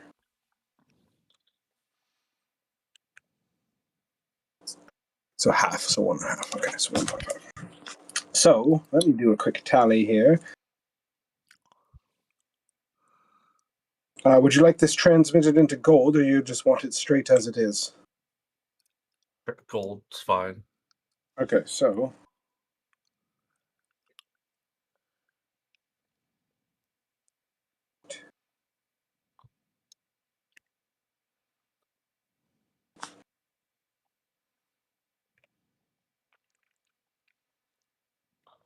1 silver, 27, 29, 5 silver. 6, 7.5, 10.5.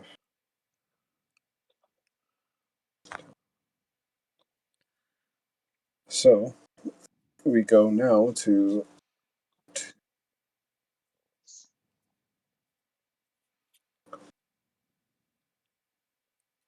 I'm just going to round it up to 14 gold because it's on Okay. that middle line there. So yes, that's a lot. Thank you. And that is obviously in the same vicinity as the rest in the south. Yes, in the south. Mark all that down in her book as well. Yes. Okay. Good. Good. Thank you. Thank you. Thank you. This is turning out to be quite the bound that you had. You must have had great success yesterday. I thought that the higher ups are going to want to hear about this. That's for sure. And anyone else? I have a couple questions for you as a DM first before I talk to her. I've got 10 leaves and then 9 leaves that are key. The 9 leaves that are key, I'm assuming, are Sassany.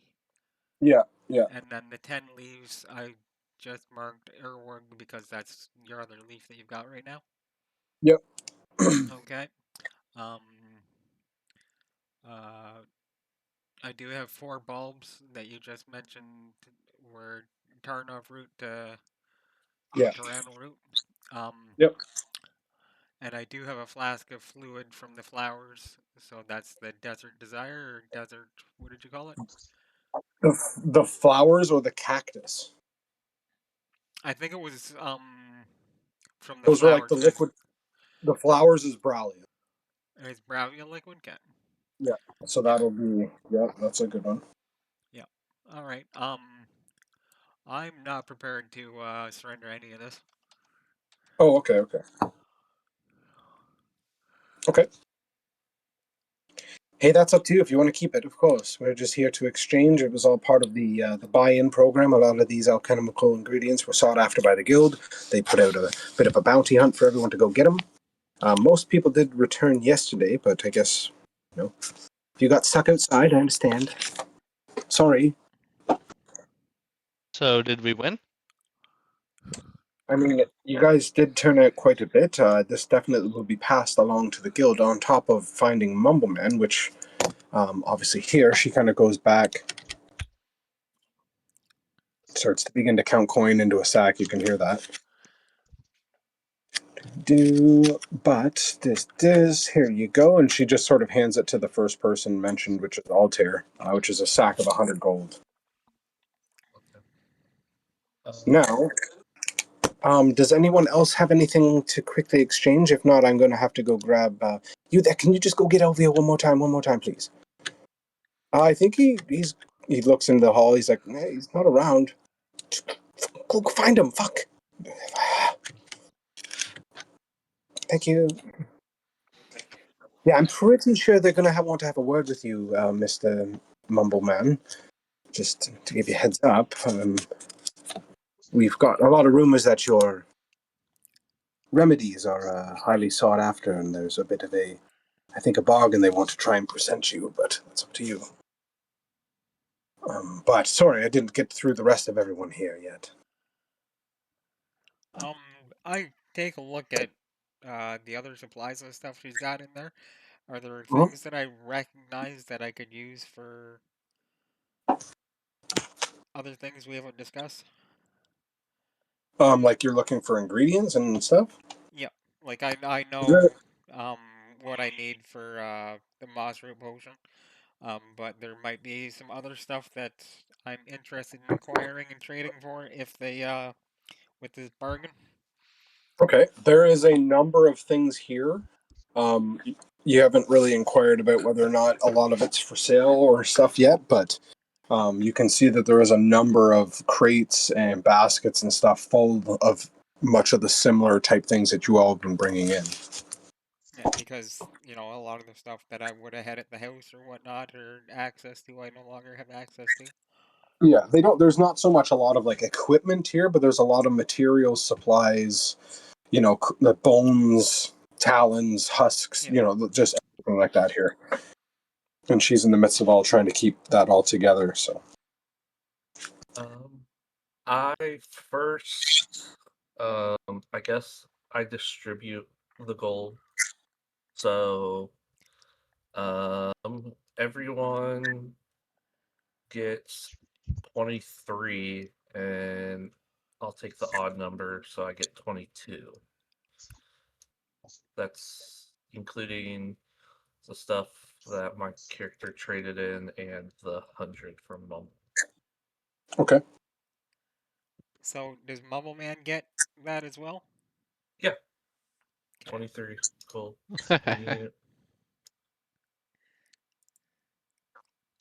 No, Look at you. sorry. It's Never. clearly for finding Mumble Man, and you can't really find yourself, So I don't think it'd be fair. I don't I understand the mean, difference. he didn't have to come to town. No, I just joke. He'd I be was fine joking out of bathing in game. manure and not coming back in town. So how much gold are we splitting up between So all that? if you guys, I'm fine splitting it, but if you guys don't want to, I completely understand that. Or do Bjorn just says, no, we should split this. Barney looks at all the 7 gold worth of stuff he collected, and he's like, I think so too. so. Yep, that's what I do. Okay. Goose, are you trading in anything? Nah, Goose is going to hold on to the things he has. Okay. You can see two people sort of finish what they were doing, get into a cart, and sort of just begin to bound off while you're in the midst of doing your exchange. She kind of studies through and marks down everything that you brought in on missives, puts it on, stamps it, and tacks it to like one crate, moves it to the side, pulls out another one, starts to move all like the more natural ingredients into one, writes it down. Mumble Man starts to wander off. So, are you all, traveling as a group, or is this something that you were all temporary alliancing for? They're my friends. They saved me. Okay. Group it is. Because I'm going to pass word off, obviously, to the heads of the guild. I don't know how quickly they're going to respond to me or get to you, but I'm sure they're going to want to have a conversation at some point, Mr. Mumbleman, about an offer presented. So if you can stick around and be within somewhat of earshot, potentially, that's up to you. If not, we'll come find you. Please.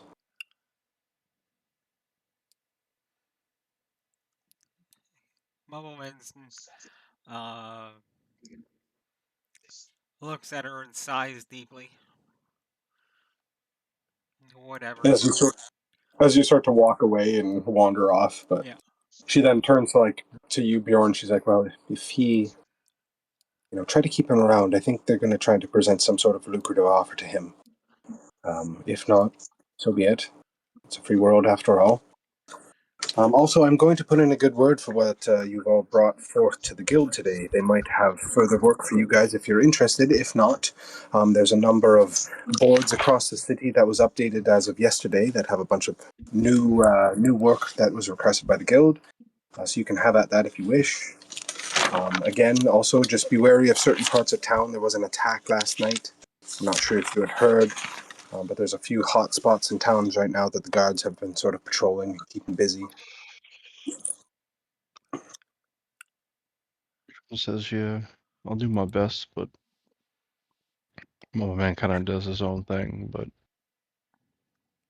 we'll be somewhat around. Okay. Well, if you were able to survive the night out there after such a thing, it looks like you might be capable adventurers. So even then, you might even find aid with the guards in the city or whatever you so choose. But I looked forward to potentially working with you all in the future if you do choose to stick around. So thank you. Bjorn says, of course, and puts his big old hand out to shake her hand. And she kind of reaches out and up to sort of to reach you, and she kind of gives a bit of a head cock sideways and a smile and a nod. Bjorn And walks off. your name was what again? Bjorn. Oh, Bjorn. I'm Osa Bjorn. Nice to meet you. Nice to meet you too. Whoa, she has your first name as her last name. That's crazy.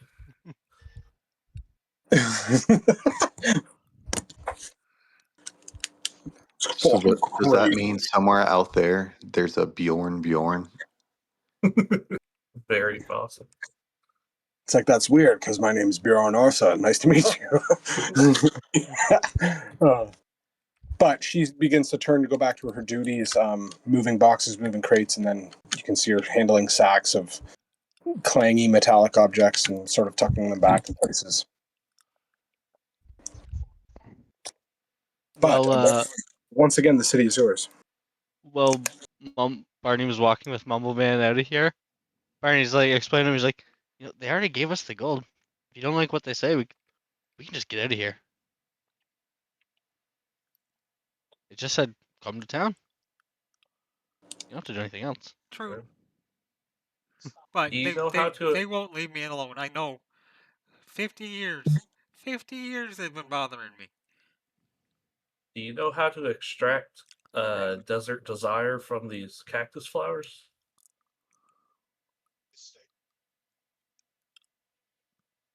I'm gonna assume yes. Yeah, you would know how to do that. Yes. Yes, but I need some equipment.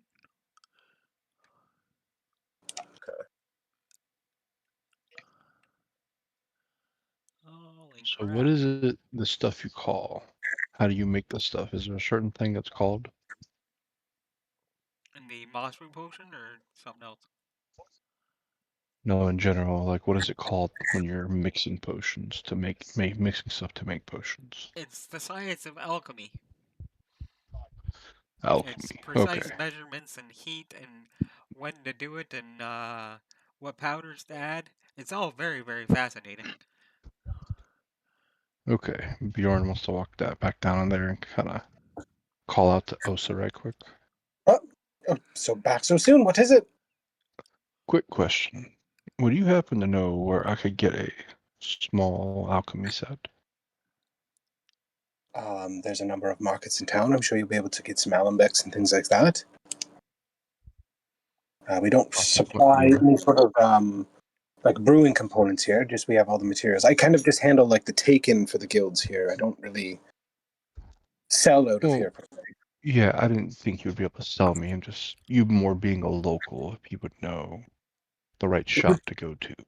Yeah, there's a few markets in town that definitely sell what you're after. I would frequent the market square. Don't think there's one in particular. She's like, No, I've seen a lot of what you're after in the market, so I would just go to the bazaar, if you will. All right, thank you. Of course, Would of I course. also be able to extract it with, since I'm proficient in our herbalism kit? Yeah, you could definitely try to do that.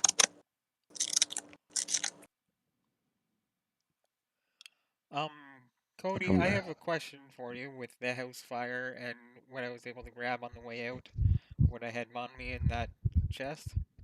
Yeah, I have like half a dozen different artisan toolkits. right. Were were I able to grab any of them? I would say like that's kind of like what that personal chests was about. So like, luckily Altair grabbed that for you, so that can kind of go with what you would have had as your starting equipment, I guess, kind of thing. Okay. So I have all the basic equipment as far as the potter's tools. Yeah, you would have a lot of your tools and Yeah, things like that for sure. glass blowers tools and jewelry tools and tinker's tools and my herbalism kit, which I expected I'd have on me because it's basic. But... Right.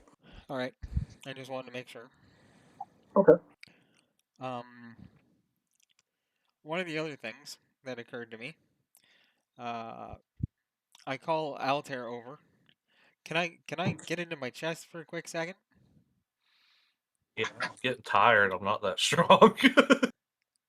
Very possible you might be stronger than me. I doubt it. Bjorn reaches over and gestures his hand. Come on, I'll carry it. So I yeah. hand it to him. So when I open it up, I start leafing through different things, and there's some clothes and stuff in there, but at the bottom and there's a rather large pouch, and I grab it, and it clinks, and it's, as I said, rather large, and it sounds like a coin purse. And I grab it, um,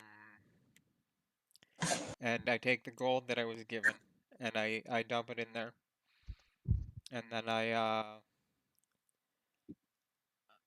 Just in the middle of town. Just I tie it, yeah, I tie it to my belt or whatever, and it's, as I said, it is rather large looking, and it makes a fair amount of noise.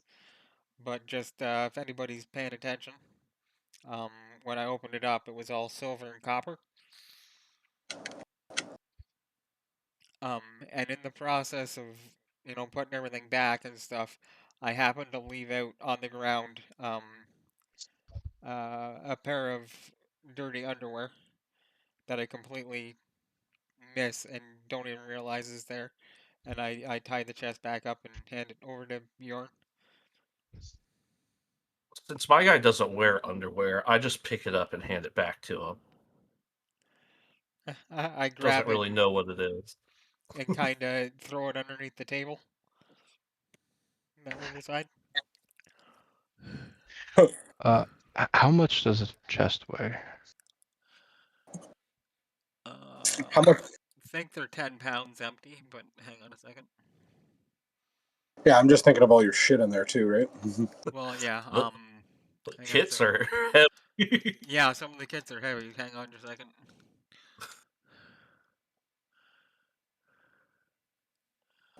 Uh,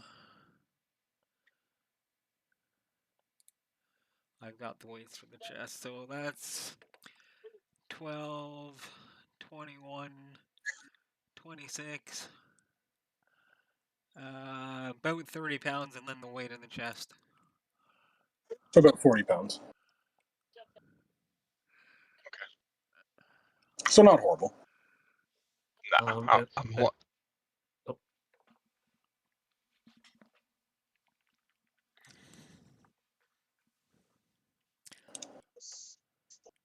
I asked before we get too far, I asked Mumbleman if he would help me extract these flowers.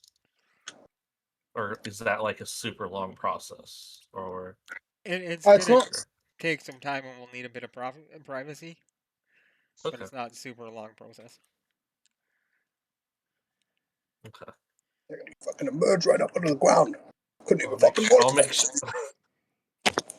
I get it. You want privacy before you touch my flower. I got it. Well, you can't just show off your skills and stuff to anybody because people like to steal that knowledge and then use it against you.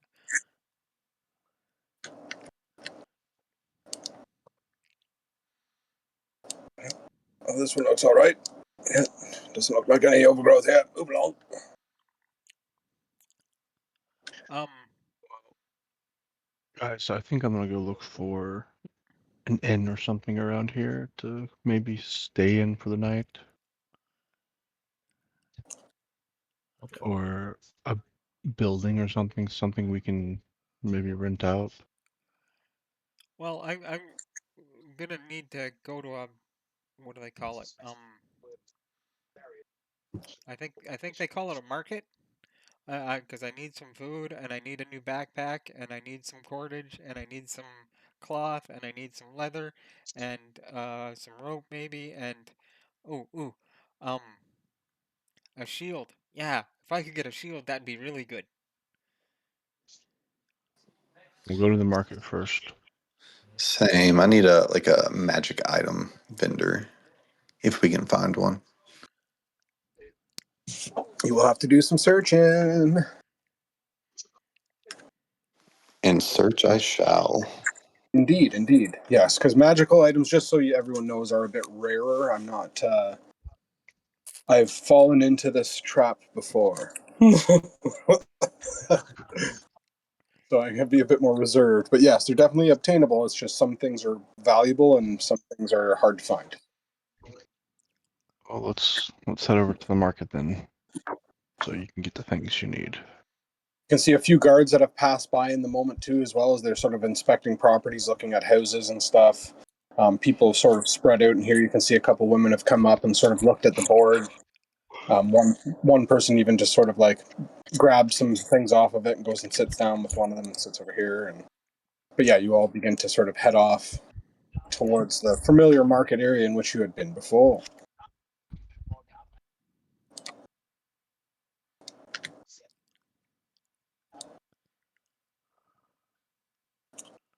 Mumbleman, strange to you, but you are starting to see the bustle of civilization, something you haven't seen in quite a long time.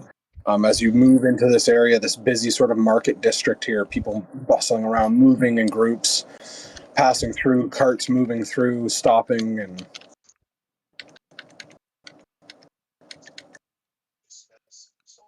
Okay, I look for like a blacksmith shop slash place that looks like it's selling weapons or armor. you had passed the blacksmith on your way through and into town. So memory sort of kicks in slightly for that. You had passed by one when you had your initial conversation with that Dragonborn fellow. Okay. So I'm blacksmith shop might work, but I would use a wooden shield as well. Okay. Just something cheap that I'm starting out with. So that's your choice. Well, yeah, you can try to fish through here if you wish. See what you can come up with. Okay. Yeah, I just want a small little shield. Okay. Something that I can tie to my sling staff.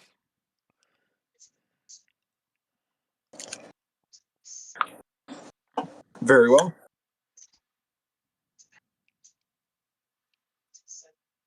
Scanning through some of the stalls, you don't see any of that immediate, but you do see a lot of produce and You know, tanners you and know things like what? that.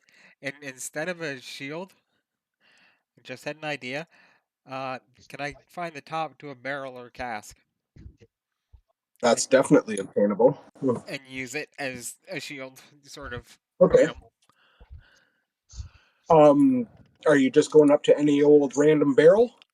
Um, well, not any old like well, yeah. Uh, a shop that has a few different barrels, a couple of different sizes, and that I could, they're using for storage, not for liquid. Okay. Um, So yeah, you can definitely find a lot of barrels around. okay. So going up towards those, we'll get back to what you're about to do in a sec. Anyone else in this moment doing? Bjorn's trying to find a bowyer, seeing if Okay. there's deals with bows. Sure thing. Sure thing. You begin to prowl for a bow. Barney doing anything? I will probably be with Mumbleman, I guess. Just Okay. like making sure he doesn't wander away. I'm just gonna keep an eye on him. Okay. And also make Yeah. sure he doesn't get like pickpocketed or something. Just keep an eye on him. Yeah. Hell yeah. But you follow Mumbleman over. He looks like he's heading towards like a stack of barrels that are sort of up against this one house. Altair, what are you doing? Um, I don't think any. Like, I think I'm just following probably Barney and Mumbleman around. I don't really think I want or need to get anything. Okay. Okay. And Goose? I'm just perusing through the stalls. I'm specifically looking for a bag of holding. Okay. All right. I I'll also do have something I want to do after you get done with this. I just thought sure of. thing. So what I'm gonna do, how we're gonna do this is roll a D100 for me, please.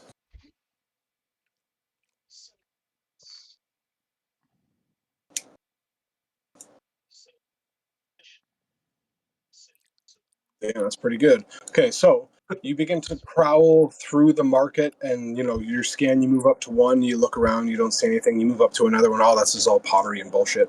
You move up to another one, it's all just food. So you're on the hunt, looking for something in particular. But it'll take you a little bit to sort of prowl through the market and everything like that. And you can see Bjorn has gotten ahead, and he's doing the same thing. You see him walk up to one, look, do the head bob back and forth. No, it doesn't look like it, and moves across the street to another stall. So it'll take you a little bit of time there. Barney and Mumbleman, you get towards that stack of barrels, but Altair, what were you going to do? I just want to go to either like a person that just looks like a collector, or like not a collector, but like a hoarder. Yeah. If there's a store like that, or a place that is just like a general trading post that like they'll take any random thing, and I Yep. want to cast detect magic and go in to see if there's anything that might be magical that they don't know is magical. Okay. So you Um, can see it takes you a little bit to prowl through. I believe it lasts 10 minutes. yeah. Okay, so you start to scan through the immediate first half of this market. Nothing illuminates magically. Um, in fact, only one person in this moment. This man here has a bit of a glow from his one hand, but besides that, you don't notice anything until you get about this store over here. So I would say I'll just shove you over in that vicinity. Through there, you can see in the pile of wares that this woman has, which is a more odds and ends type store. She has tools and supplies and clothing and apparel, things like that. On one of the tables of display, there's like a tiny little staff. It's probably about a foot or so tall, and on the top of it, it has this what looks to be like a horse head or something. Um, and that is a glow. Um, I guess I look around and pick up a couple things, including the staff, and just ask what the prices are for them. That there actually is an artifact that was obtained across the way. Apparently, it came from the throne. I was able to procure it through barter and exchange. Is it something that you're interested in? Is that the staff? Yeah, it's not so much a staff. It's only about a foot A tall. wand or something? Yeah. Yeah, it looks to be kind of like that. Now it's about, I'd say, as thick as a pop can all the way up the length of it. But yeah, it has like a horse head on the top of it and like sort of like a point curve at the bottom. She's like, Um, yes, I obtained that through trade. So is that something that you're interested in? Or?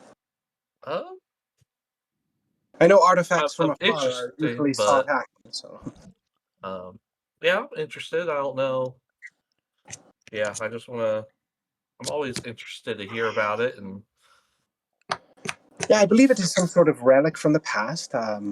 It would do well on a mantelpiece. I know a lot of the nobles that pass through tend to look at it, but they get a bit turned off by my price. But what is the price? asking 250 gold for that. And I guess what does it look like it's made of? It's metallic, so when you hold it, it's made of metal. The shaft of it is. The head looks like it might be made out of some sort of pewter or something like that. But it's got a bit of heft to it, and it seems to have. But more make an investigation check as you sort of look at it. Uh,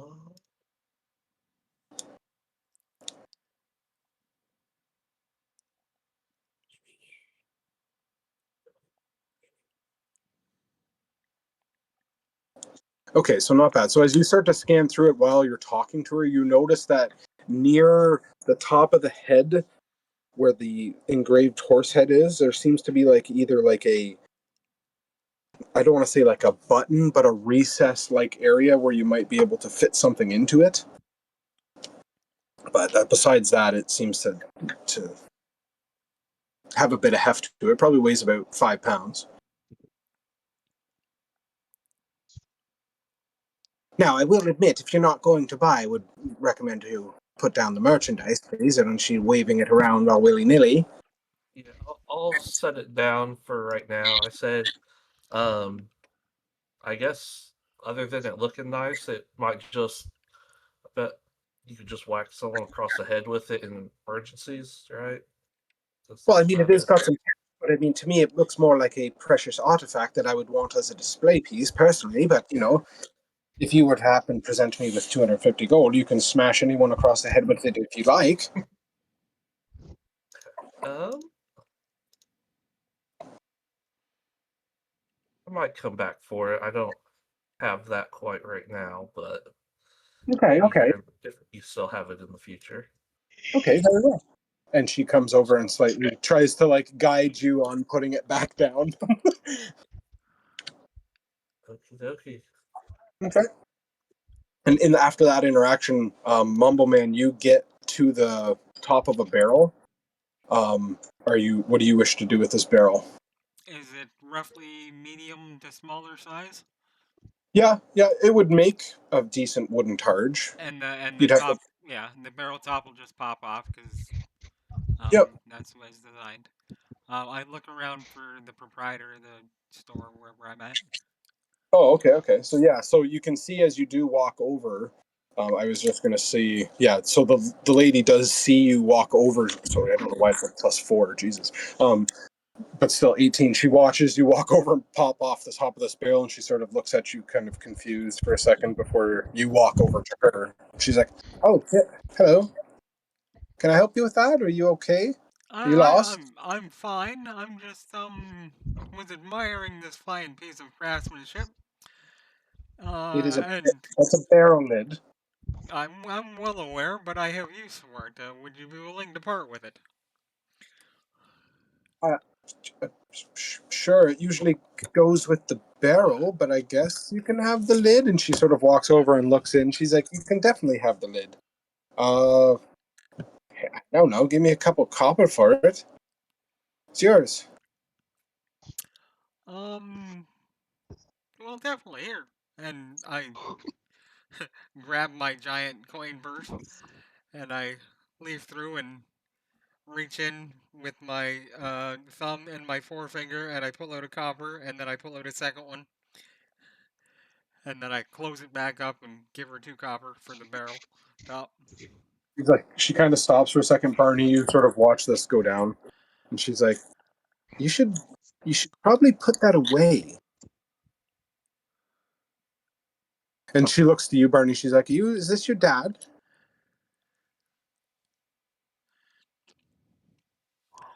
Oh, I go no, he's just my friend. okay. Well, you should maybe not wave that bag around out here too long. Jeez, at least a friendly piece of advice, anyways. But thank you. If And anyone comes and grabbing, we'll cut off their hands or something. And she goes and flips the barrel upside down, so it doesn't fill up with water. actually I do need several other things. Do you have like a quill and paper? I could make a list, or I could just tell you. Uh, I mean, I don't have any of that on hand, but over there, and she points like 3 stalls down. She's like, they sell parchment and such like that. No, no, I have just several things I need, and I see that you might have some of them or all of them. Would you have a backpack, perchance?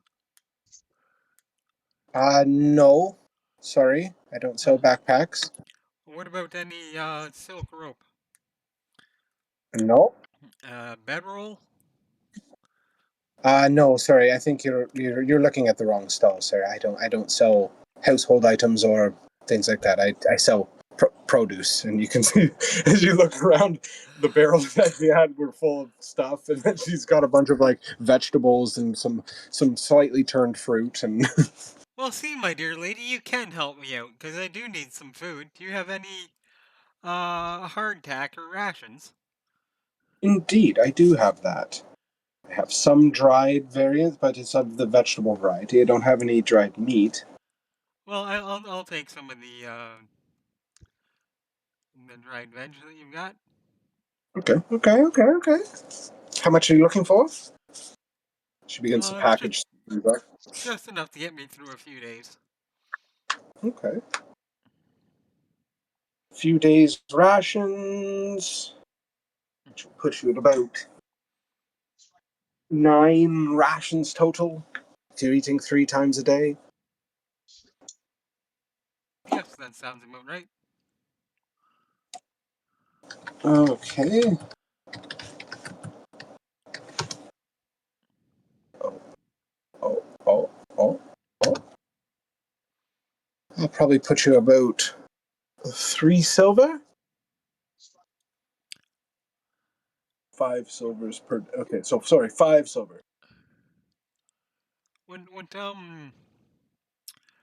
What say we do it for 4? Make a persuasion check for me.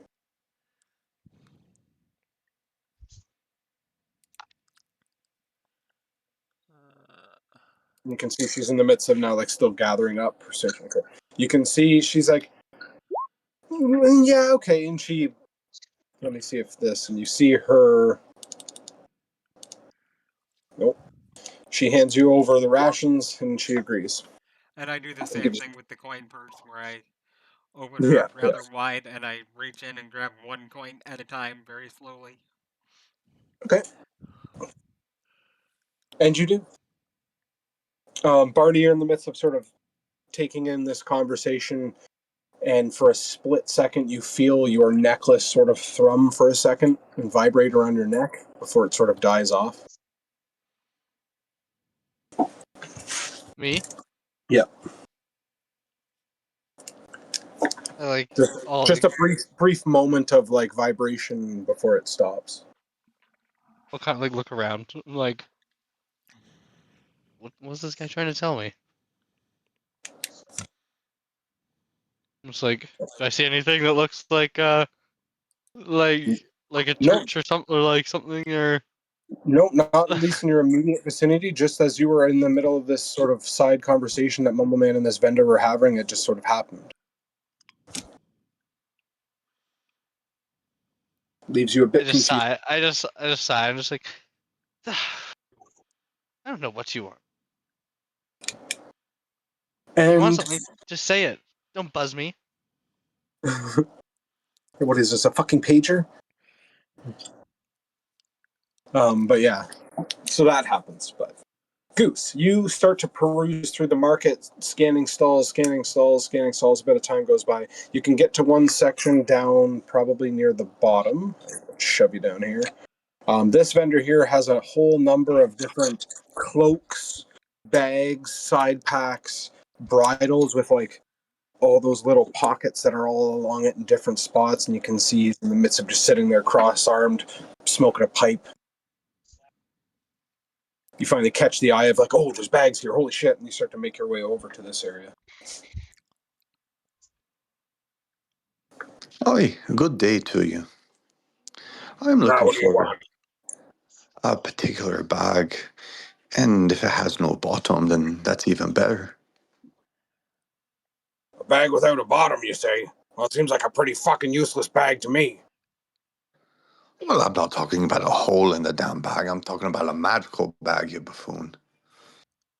Buffoon, what? Come at me, you're trying to. Anyway, I don't have any Calm sort of down, calm bag. down. A buffoon is a good thing to us, Herringon. You Oh, should take know, your. you esteemed merchant. He puffs on his pipe a bit. He's like, well, I don't sell any magical bags here, but I do have quite a bit of bags to choose from. But all my bags have bottoms in them, though. So I don't know if that's really what you're looking for. I need, I need what's commonly known as a bag of holding. Oh, a bag of holding, you say? I've heard of those before. They're a rare commodity, though. Tell you what, if I keep my eyes open for you and I see you around, I'll see I got one to sell by then. I'll even add a finder's fee for you if you find one for me. Oh, see, now we're speaking. Now we're talking. Then I slide him a gold coin. Oh my god, Out of your wow. trouble. You buffoon. I'll keep you in mind. What's your name? My name's Goosefat. Goosefat. Okay. Well, I'll be here, and I'll remember you, Goosefat. Sounds like a plan. And he grabs that coin off, tucks it into his thing, continues to puff on his pipe. You see a lady walk up with like her husband or something. She starts pointing at handbags and shit.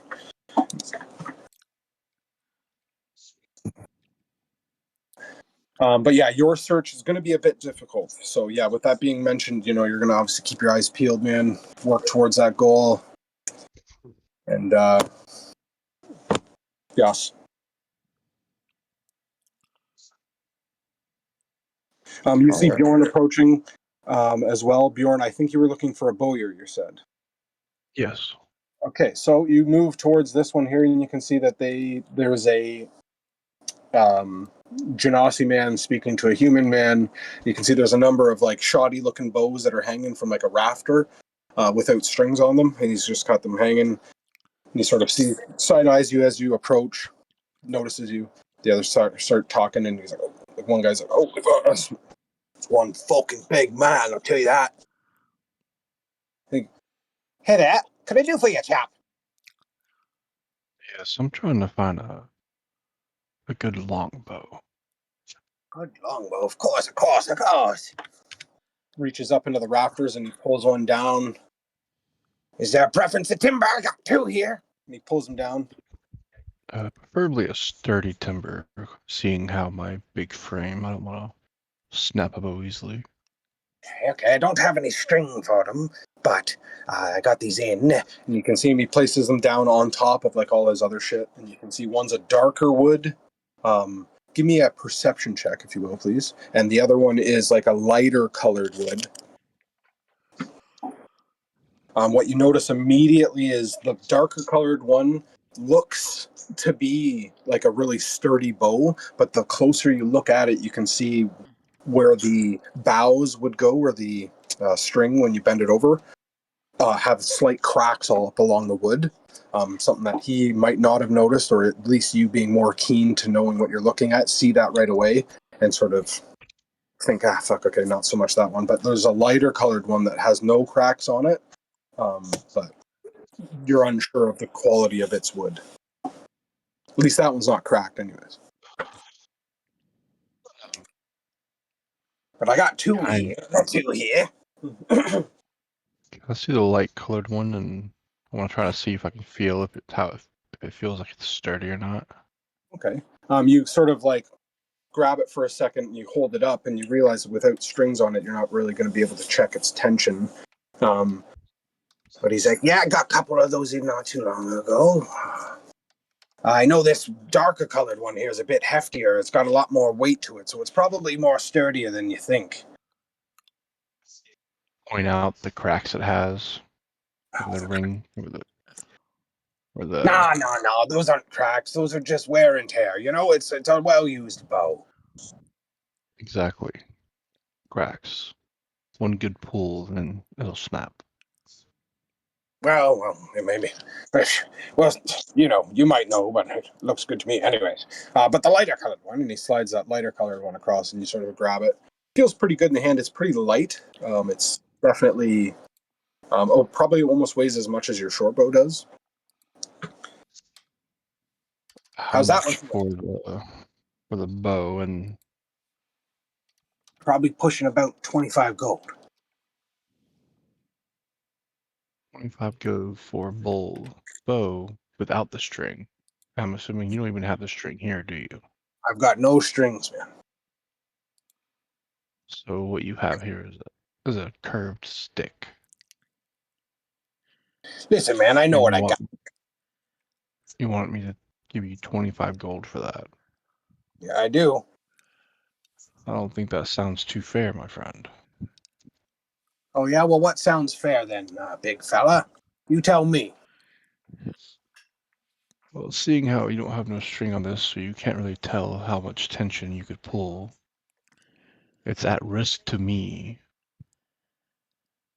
How's 15 gold? 25 To where gold? That sounds great to me. You're right. No, 25 is too much. Mm. There's too much unknown here. I could buy this, go buy string, and the bow snap as soon as I pull it back. I'm taking the risk. Give me a persuasion check and see if what happens here. Yes, please.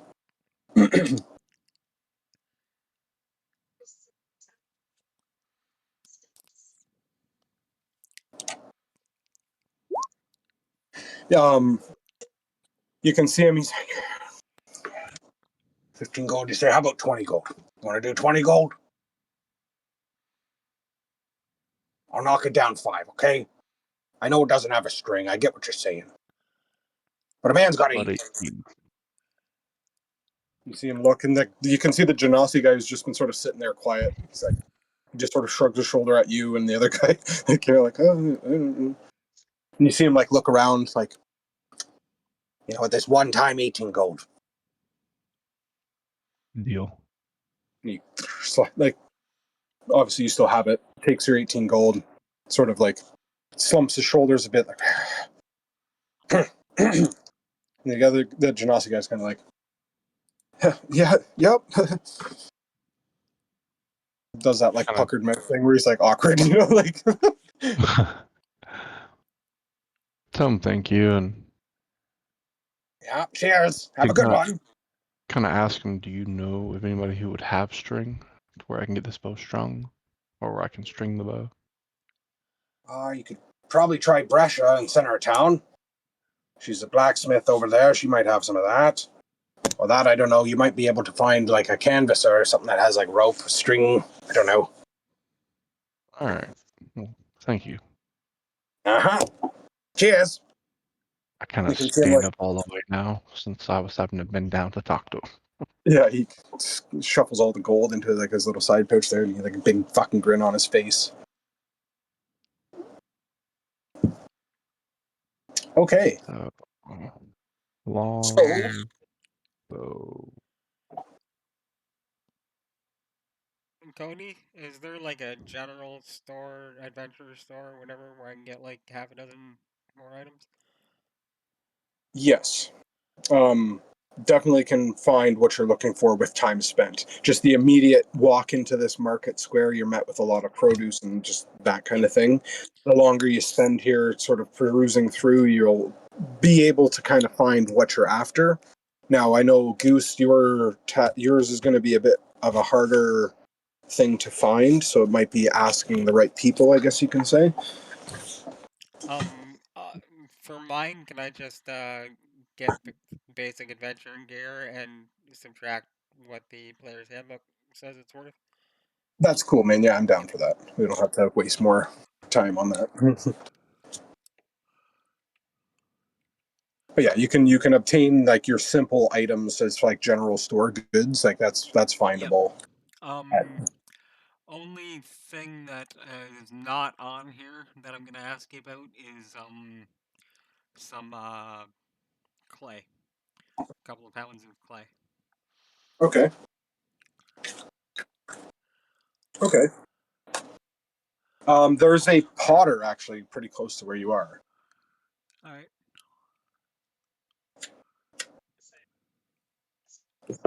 So you want to get some clay? Yep. I need to make different flasks and vials and potion containers and other stuff, so just having the white clay is easier than me procuring it myself. Are you looking for just standard clay? Unless she has higher quality clay.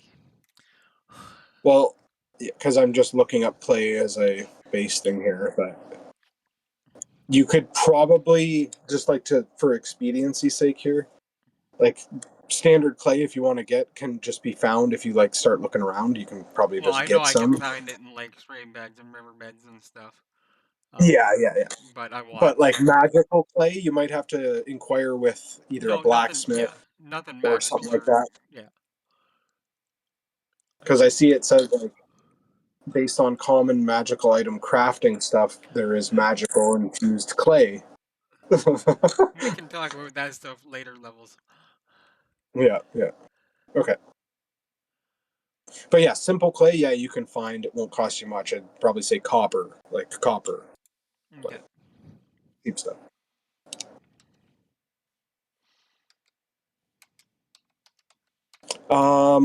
Barney, give me a perception check, please. You're sort of still with Mumbleman wandering through the streets. You know, you're a bit distracted by the thrum of your holy symbol around your neck. And Mumbleman sort of in his ways starts mumbling to himself, and he's still procuring goods. Of course, he's busy. What is everyone else doing now as you sort of half reconvened after your purchases? Just tell everyone I need to go by the blacksmith to see if they have a string for the bow shaft I just bought. Okay. Goosefat, I guess, is going to look for an inn. Okay. Very well. Are you splitting up, or are you sticking together while we do this, or? I'll stick with the group, just keeping my eyes peeled for one. Okay. And yeah, and you will. So you begin to traverse through the town, and the mentioned blacksmith that you passed before when you had met that first bounty board. So you begin to sort of head back in that direction, weaving your way through the streets.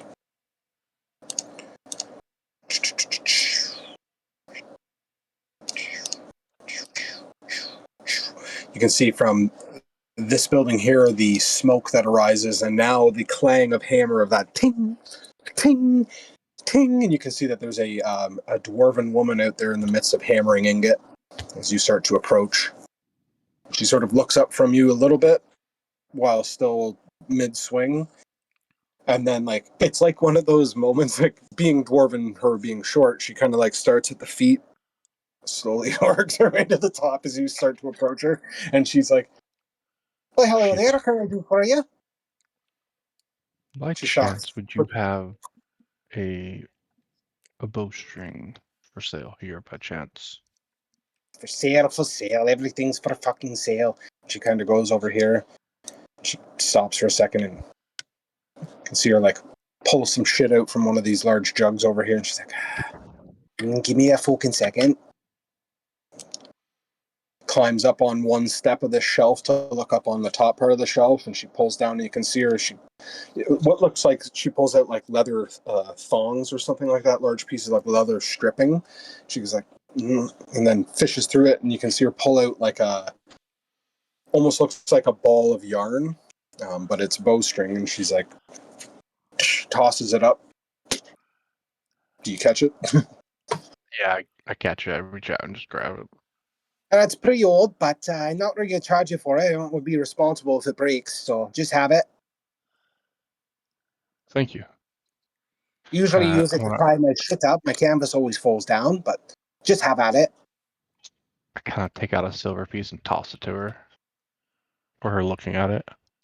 Even She looking catches it. bothered to get one. She catches it, and she's like, Well, yeah, there goes kindness, I guess. But anyways, thank you. You wouldn't have like a short sword better than this, would you? And I draw my rusty old battered, Ugh. poorly Oh, maintained piece of crap. you don't fucking take that with you out in the world, do you? Well, it That thing's was gonna. under my bed for the last 30 years, but I needed it yesterday, and now I think I might need one more often. you can see visible disgust on her face looking at it. She's like, this thing's gonna fucking break at any fucking time. Nah. Yes, I do have swords here. Of course I do. Look, and she points back to the shelf. You can see a number of weapons that are just hanging off of it. She's like, yeah, I do, and I would recommend you get one if you're going out there again. It's gonna fucking break. Well, Barney's standing behind Mumbleman with that. He's like, "Wait, that's bad." This is fucking bad, yeah. I guess mine's getting bad too, and I'll pull one out that's not as bad as Mumbleman's, but pretty close.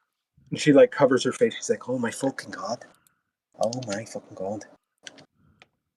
Well, I probably can help you, but do you have any gold, or are you this that I don't want to say poor, but, you know, judging by your sword, must not do much. I can afford a replacement. Okay, you know, okay. Well, what are you looking for? A standard short sword? I have more fine makes, but obviously they're worth a lot more. Something standard is 30, but maybe something silvered as well. Silver? No, I ain't got that.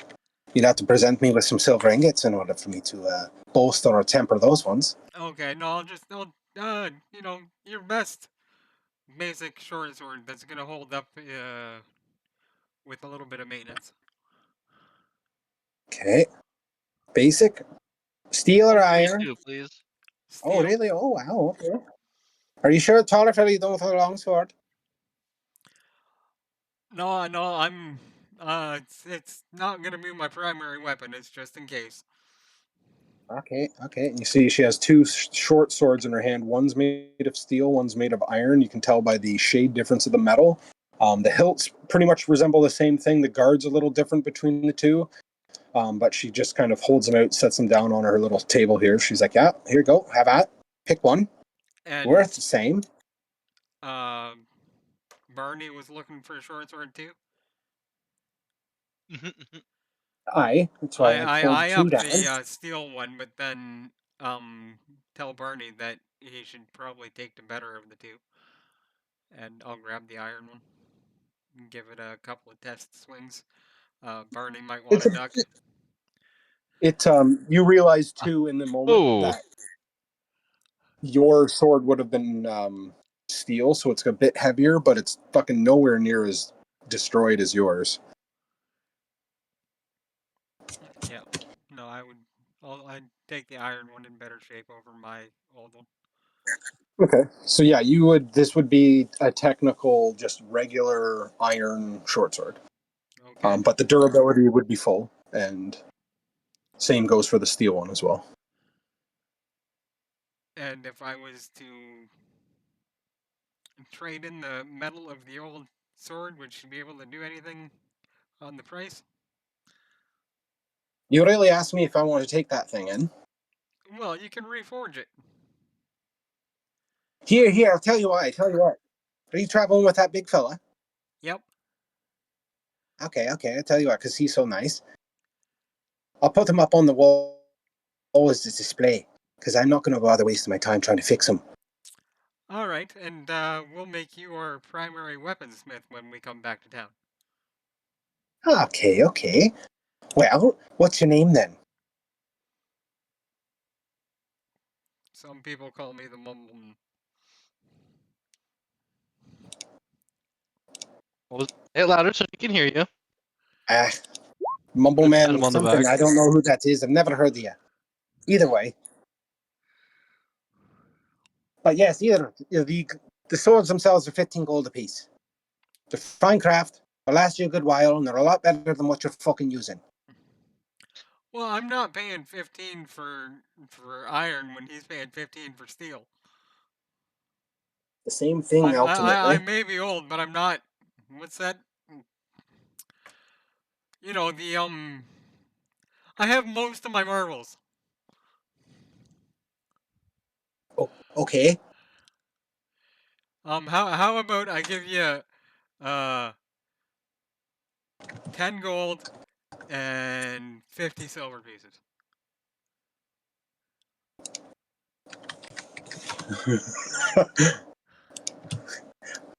Well, it sounds like a deal to me. Okay. And this is where he like looks around for a stool or a chair that he can sit on. Okay. And he opens up his pouch and he starts pulling out 50 silver pieces real slow. And you can see her like do that like finger on like the between the eyes thing. She's like, oh.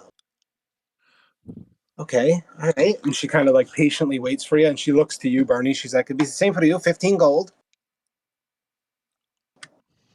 15 gold. Should I haggle like Aye. him? Uh, I'll take 15 gold and put shoot it your in her shot. hand. Okay. Aye. And then she takes your two swords, and then she fucking hops up on this, hops up on her little hurt thing. She shoves them into the bricks, and then jumps down.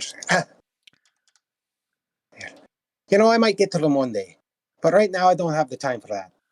High demand, you know? You say your name's Mumble Man. What about you? Barney. Barney Ailman. Barney? I put my hand out. Barney.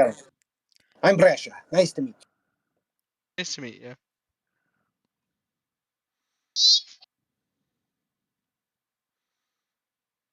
And then you get finished. She wanted to say hi. Sorry.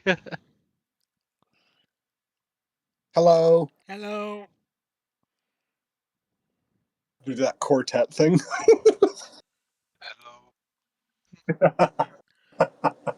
But yes, you count out the 15 gold. You hand over 15 gold. Barney, you get a steel short sword. Mumble Man, you get an iron short sword. She collects her gold. All right. Thank ye. Toss My you literally. my coin purse is about a third or 2/3 of the size that it used to be. Okay. Altair, what are you doing in this moment? Since I said I was sticking with them, I'm just like, I can't believe it took them this long to get this done. You're like that impatient mum, like just hanging back, Yeah. like. No, But I'm more like the kid. Like, let's go. Come on, I'm bored. yeah. One last No. thing I wanted to do while we were talking to this lady, if it's okay. Yeah. I'm gonna take my battered wooden shield that's like some of the boards are ready to break on it. And I'm like, do you know where I could get a new one of these? And I hold it up and it's like got chunks out of it and I mean, you're literally right in the right place. Yes. oh, she had them on the wall. Yeah, she's got a bunch of Okay. different. How much for a new Uh, shield? a new shield. Well, it depends on what size you're looking for. I have a number of different sizes. I got bucklers, I have targes, I have tower shields. Even I have one tower shield, and I think she kind of like questions herself, looks back. Maybe I don't. I think I want to be light on my feet, but I've recently found myself having to use a shield a lot more. I never really did when I was younger, but I've somehow found my way into this group, and it seems like I'm the only one that uses a shield. Besides this guy. I hold up my barrel lid quite happy with a smile on my face. Um, I think yeah, I I might need have a it. better one. Okay, well, I definitely can get you a targe if you're looking to just replace that shoddy old thing. I'll run you about 4 gold.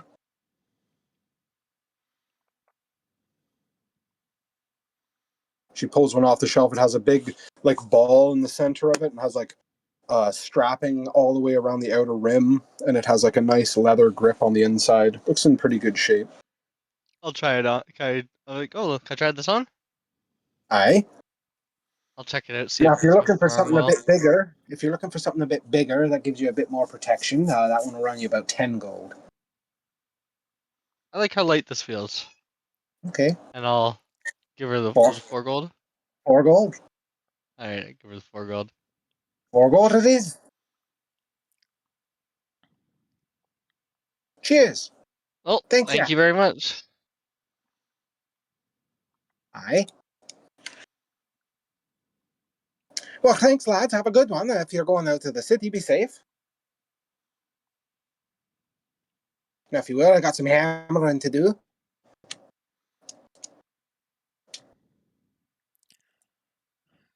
Mumble Man walks up to Bjorn and goes, "Okay, that's enough people for today." Goose, in this moment, sorry, you would have seen a large sign for Crix's Mixes and Loma's Lounge along the way. Ooh, Loman's Lounge sounds like a tongue twister. I think that's the one I'll hitch to the group. Okay. Wasn't that guy we met this morning on the cart? Wasn't that Crix? Doesn't he owe us around? He said. I know his place. Yeah. I'm wanting to try to find an inn because I want to string up my longbow.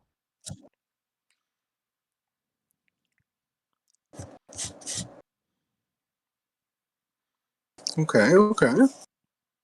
Have All I the chores seen are an yours. inn around here that Not we in could your crash in immediate, tonight? not of your immediate glance. There is a number of, there's a number of larger buildings and houses throughout here, but without inquiring, it might be a bit more difficult to ascertain which is which.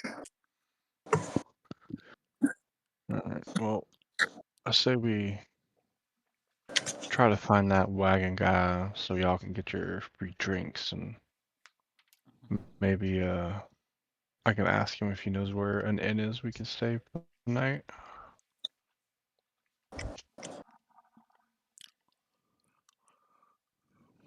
So now I asked Goosefat if he's seen any inns with the called like Crix's something.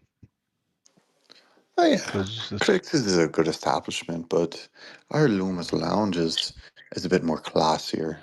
And since we just got paid, we can afford a little bit of class, don't you think? yeah, but Crix owes us free drinks.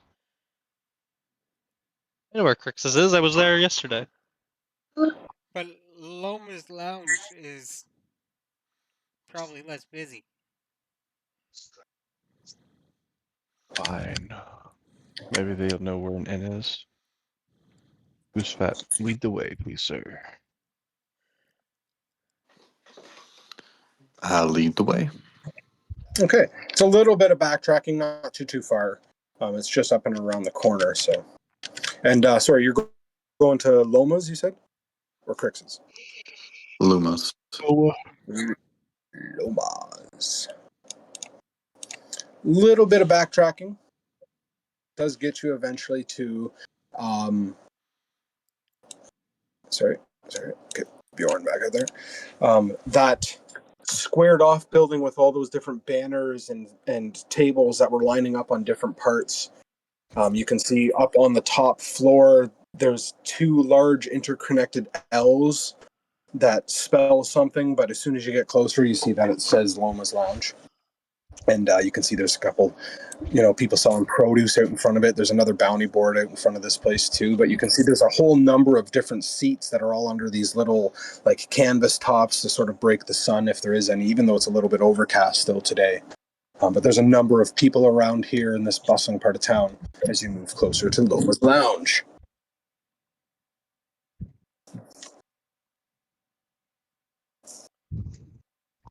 You can hear a little bit of faint music coming from the inside, or someone's playing something somewhere that's emanating into the area. And you can see that there's a shorter, dark-skinned gnome woman that's sort of standing on a table talking to a Beauvairian acolyte. There's two guys here in the midst of like just slamming back brews. They are like either having a chugging contest or something between each other before they laugh and sort of punch fists and stuff like that. There's a guy passed out in the corner. Looks like he fell into a barrel or something and knocked some shit over. So it looks, it's a pretty bustling place. So much for less people. mm-hmm. You're like, Where are we have here another now? fucking shot, buddy. Okay. And they just start fucking hammering through back. You start to approach and step through. You have to sort of duck to go into the archway here, Bjorn, as you walk in, which draws the attention of a lot of people, especially the gnomish woman who kind of stands on the table. She jumps off. She goes, what's going on, everyone? Sit down, get comfortable. Would you like drink? Would you like food? What would you like tonight? Gotta ask her. Would you know where a place where we could lay our head tonight? Of course. Mama Loma will take care of you. We have rooms for rent inside. How much are your rooms a night? How many people are you bedding? Or are you looking for an individual room? Well, there's 5 of us. five of us in the group. Okay, okay. I definitely have the room. Probably have to split you into two. Usually I only have three in each room. And you're looking for 1 night, 2 nights, multiple nights? One night for now, possibly more. Okay. The 3 bedroom, 5 silver. The 2 bedroom, 3 silver for the night. So 8 silver total, Han.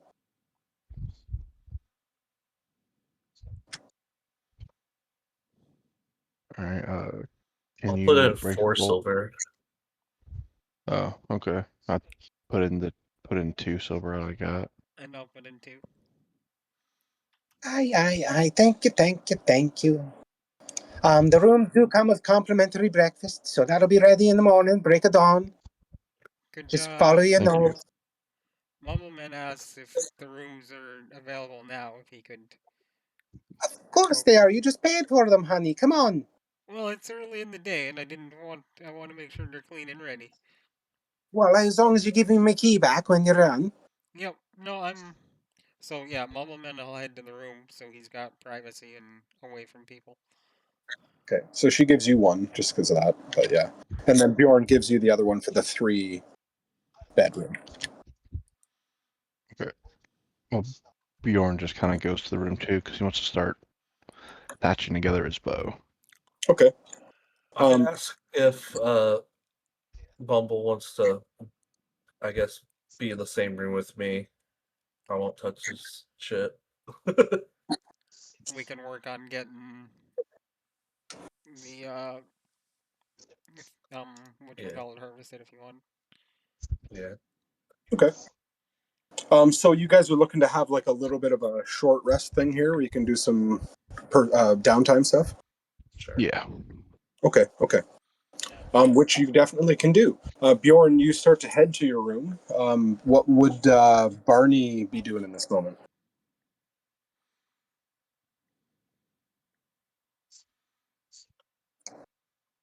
Or Goose? Goose is going to go up to the barkeep, take 5 of his gold, give it to her, and be like, "Rounds on me all night." Oh my God, look at this man. Who is this man? And she starts to walk off, and you can see her start to scoop up different baubles and bottles and things like that. And she starts to take a bit of time, but she's like, Yeah, definitely can do that for you, hun. and she starts to get that ready for you. Hmm. Goosefat takes a bottle, raises it high in the air, looks at like all the half dozen patrons, I guess, is here. He's like, Yeah. "Drinks on me, boys!" And Oh he my starts. God, thanks, man. That's fucking awesome. Who's this guy? Fucking thanks, mate. And you can just see people starting to revel with your kindness here as they start to take in drinks as people begin to approach Mama Loma and start to get drinks as she's just has a number of bottles out now for everyone to have at. Awesome. Mumbleman and Altair, you're heading to your rooms as well? Yep. Okay. And Josh, what are you doing?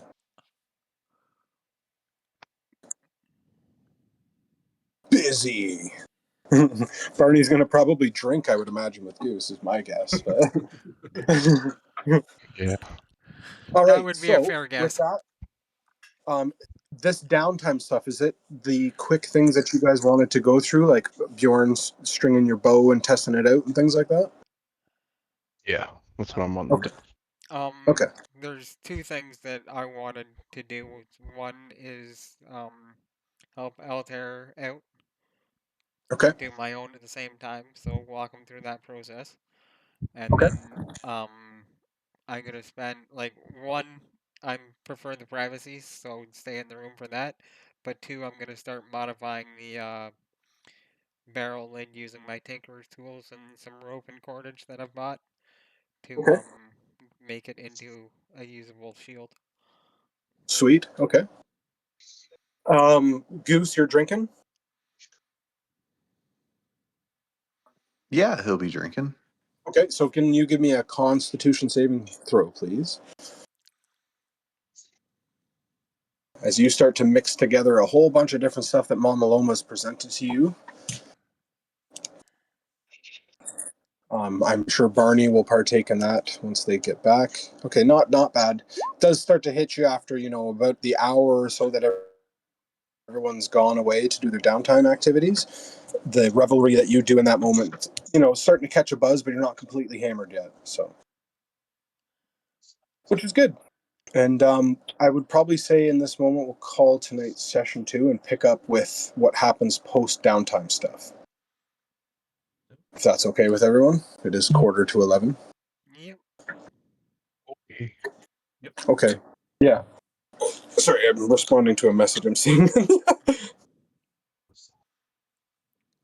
I figured with that downtime as well, Jesse and Barney will probably have conversations with other people, so we can go through that and work that shit out, man.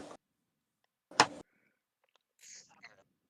was just want to try to see if I can get that damn longbow set up. Oh yes. Okay. Because Sorry. Before we end, Bjorn, can you roll a d20 for me, please? Just a general d20 check, and that'll be okay. Oh wow. Okay. Sweet. Good. Cool. Awesome. But yeah, Yep. good session for you guys. I know it was a bit of a town thing with a lot of RP and stuff, but it's counter to all of our combat that we've had lately. Am I gonna be able to make a shield out of that barrel lid? I would say yes. Yeah, that you'd be able to strap up something to be able to hold it and begin your project of what you were looking to accomplish there. So you'd definitely have a shield by the end of it. Whether or not you have all your integral other things going on yet, No, we'll have yeah, to work. no. It's the beginning of a long-term process as far as the artificer Right. alchemist shield, plan. Um, but yeah, like I will start, carving out the top a little bit to give me better angle with the sling, but I'm not talking about high tech, doohickeys or anything yet. Right. being right behind me.